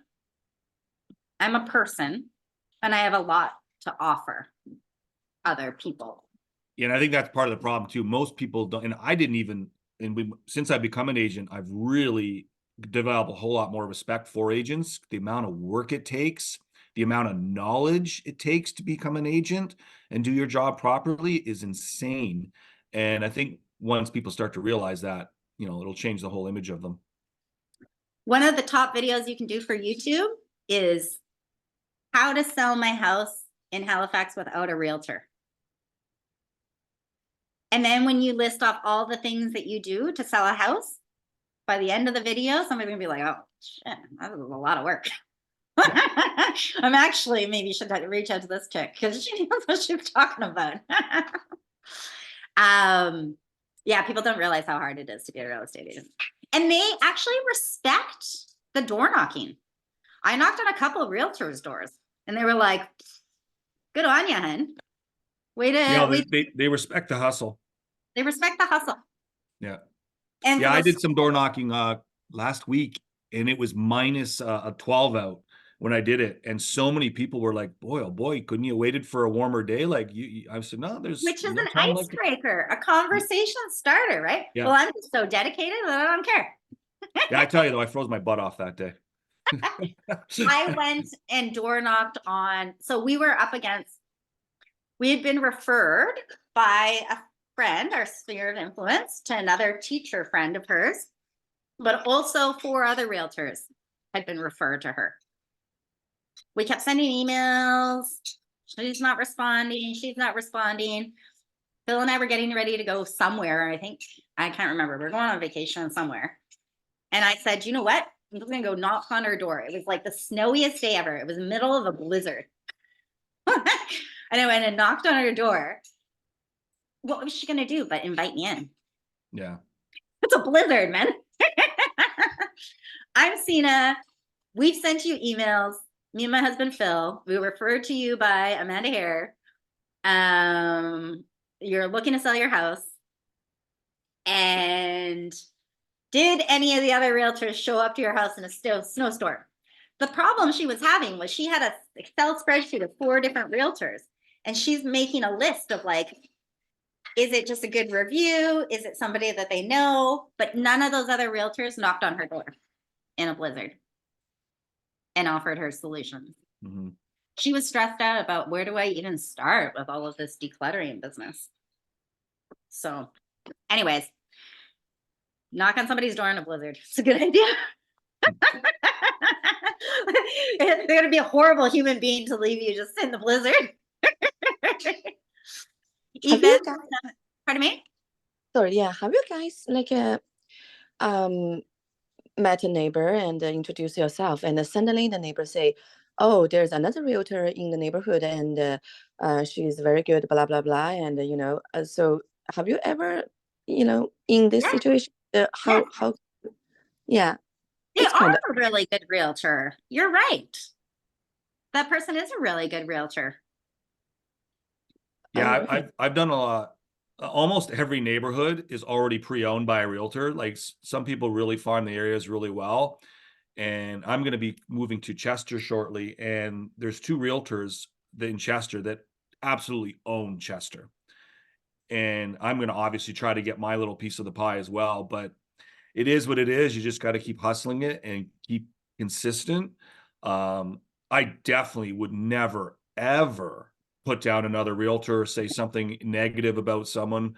I would never go that route ever. So I just would, No. like Stina was saying, oh, absolutely, no, she's great too. And we might be a good fit. So, but it's gonna happen for sure. There's realtors are canvassing everywhere. So 100%. I've knocked on a realtor's door a couple times now in my door knocking escapades. One time it was the husband that answered the door and his wife was a realtor, and he was like, my wife is actually so and so. I was like, sweet. Do you want a free drone photo? Do you need any like handyman? Another realtor, I knocked on her door, and she lives on my street, and she is retiring. I was like, sweet. Who are you referring your business to? I've knocked on a door and somebody said, yeah, X, Y, and Z down the street is also a realtor. So my answer, Iris, to your question is to say, yes, I know that they live on the street and that they are a realtor. Have they come by? Ask a question. Have they come by and knocked on your door? Oh, it's a good question. I think, yeah. Well, I am a hard worker. I'm going around knocking on doors. I wonder if they came and knocked on your door. And you're not putting them down, right? You're just asking them, what have they done in the neighborhood? Did they do any events? Have they ever given you a CMA on your home? Do they have kids? Are they part of the kids group? I keep going to that for you, Iris, because I really think your kids group is going to be it for you. Okay, thank you. You're welcome. Okay, and adding them to the database. So door knocking, come from contribution. You're only going to get their email address at the end of the conversation. Do not ask for their contact information in the very beginning. Establish a relationship first, then ask for their contact information to send them something of value. Once you've established what that is of value, you can offer them. Some people, so here's some examples. Vendor referrals. My clients seem to like A, B, and C for new construction, current construction, plumbing, Local vendors for tree trimming, dryer vent, chimney cleaning. Individuals pay for their own service, but you get everybody's contact information for coordinating with the vendor, right? You can set up a neighborhood food drive. Say, hey, I'm going around and picking up anything that like you want to clear out your pantry. And I'm going to take it to my food drive of passion. that gives back to mental health, or that gives back to hiking, or that gives back to the sailboats crew, or anything, right? That you're passionate about. And the home beats, I'm telling you guys, like you've said it, you've tried to, I've been shoving that down your throat, but that's what my success rate of 25% was home beats. They always gave me their email address because everybody follows along with the market on Viewpoint.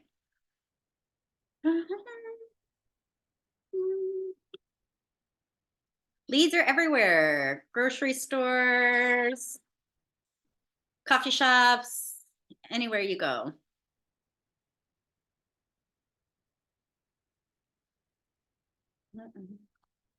And I think the door knocking, once again, like to go back to the scripts, like you have to be authentically you and come from a place of contribution, and do it Thursdays from 4 till 6 and Saturdays 12 till 4.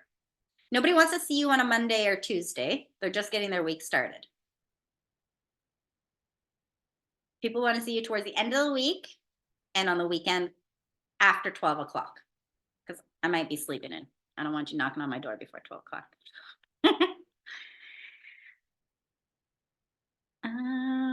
Okay. Last slide here. Come on. We got 2 more slides. Okay, so command. You put the lead in command, or you put the contact in command, even if they're not a lead yet, right? And you want to track where your referrals are coming from. Because I've got a lady named Barb down my street and then a lady named Mel down my street. I haven't transacted with them at all, but they have referred me quite a few people. So I'm going to continue giving them Pavlov theory. Thank you notes. I have events at my house where I invite them to.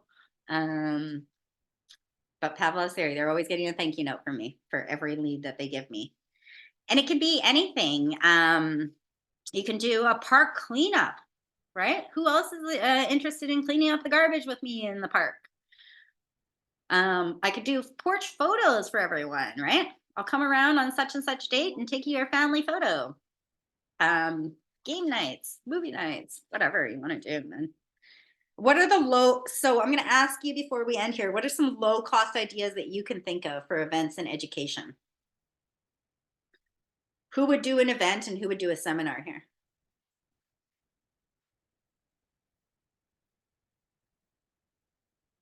I would do an event over a seminar probably.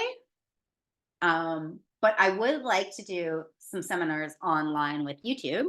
But public libraries are a great place for seminars. Like senior citizens, like my dad's going to learn how to use his phone right now. I helped a client, I've got a seller client, and I helped him learn how to use his iPhone. He's 75 years old. I just taught him like how to do the speech to text.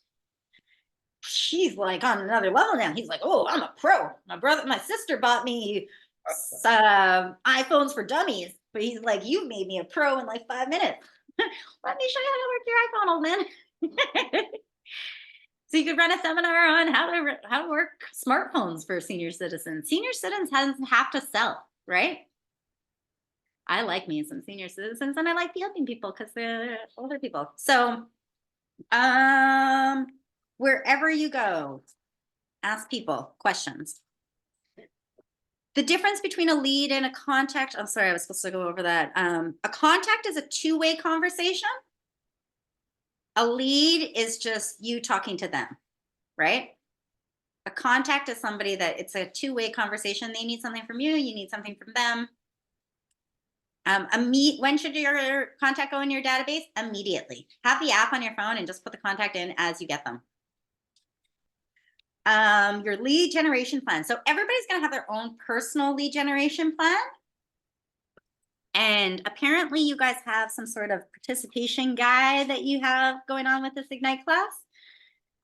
And you should make yourself a lead generation plan and a strategy and a deadline for it. So set yourself some dates. That's why Bold is great, is because you had to come back every week with 25 contacts. And you had to have 100 conversations with people.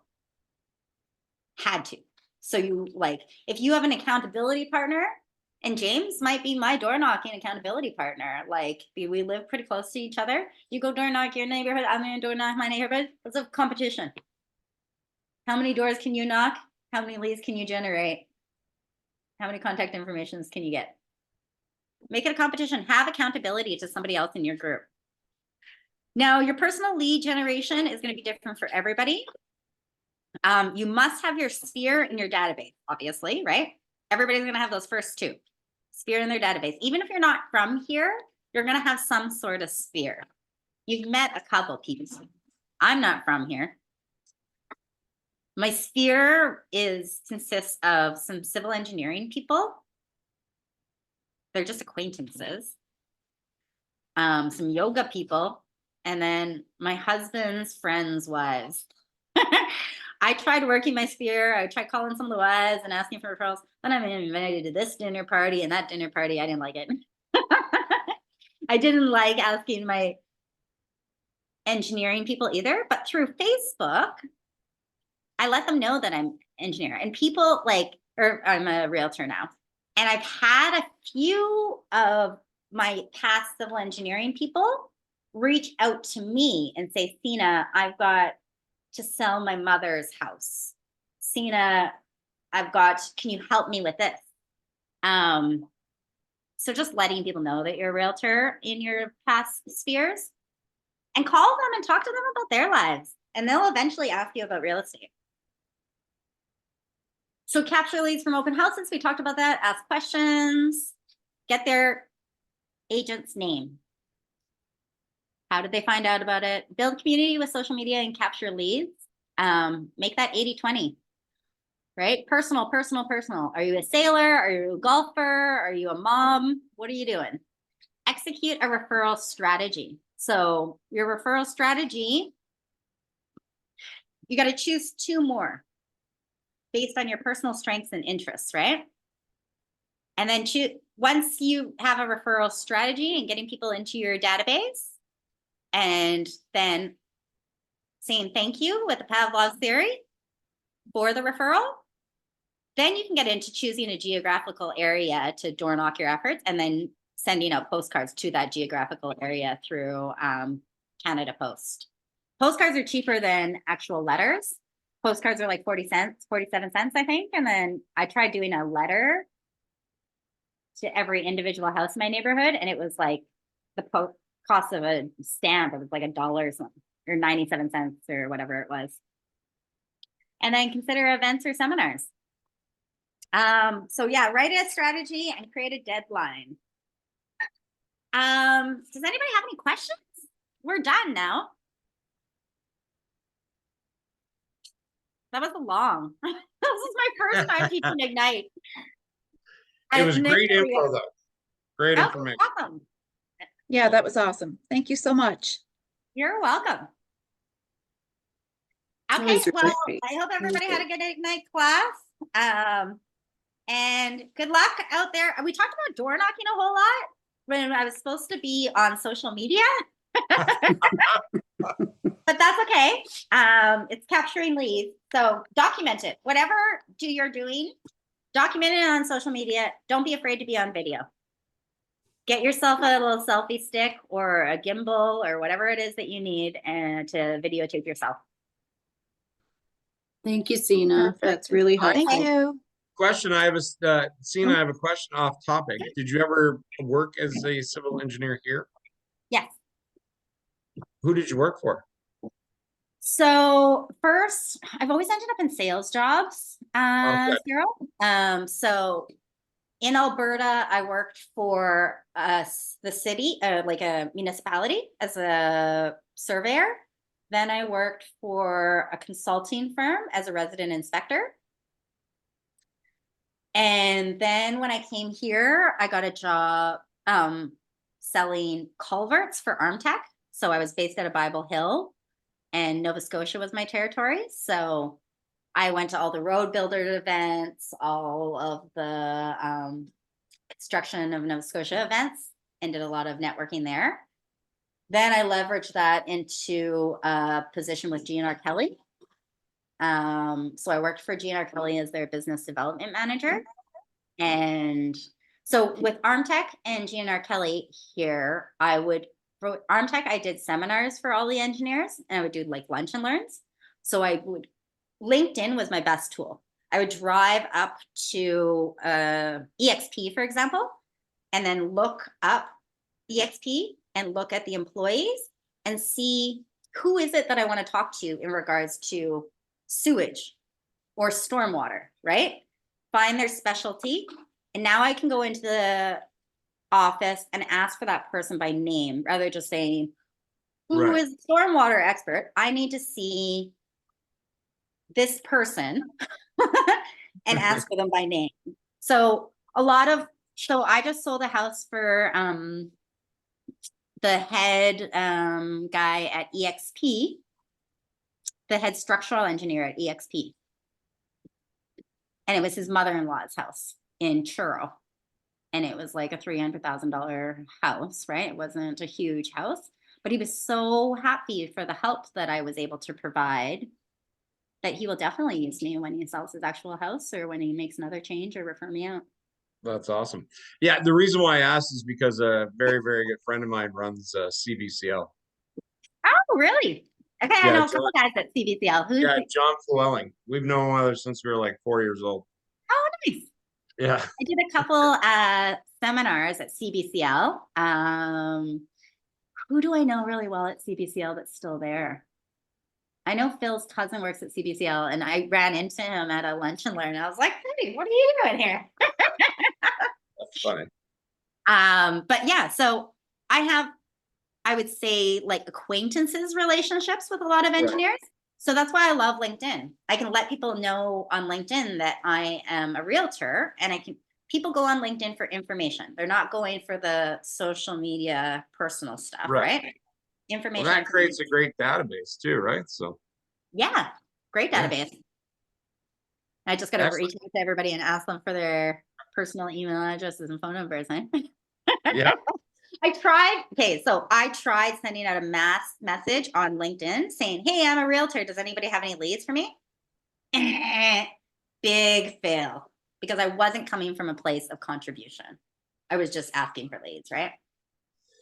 Yeah, I did the same on LinkedIn. I just changed all my profile and said, if you need, I mean, a few people reached out to me, but they were friends. You know what I mean? So Share stuff on LinkedIn that is of value, like all those NSAR emails that we get of like news articles and stuff. Share those links on Facebook. Yeah, that's true. Or sorry, LinkedIn, right? Yes, people care about the investment side of it. People care about the financing side of it, right? But the thing I love about LinkedIn these are people that generally have money. True. Yeah. Well, or most of them are all professionals, right? So Professionals, and they're looking for information. And if I can provide them with that information, then hopefully they'll come to me and ask me a question at some point in time and ask for my help. Excellent. All right. Well, listen, thank you so much for your help. It was great. You're welcome. It went pretty long. Sorry, guys. It's all right.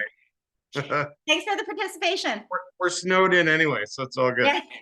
Yeah. Have a great day, everyone. Thanks. Okay. Bye. Bye. Thanks, bye.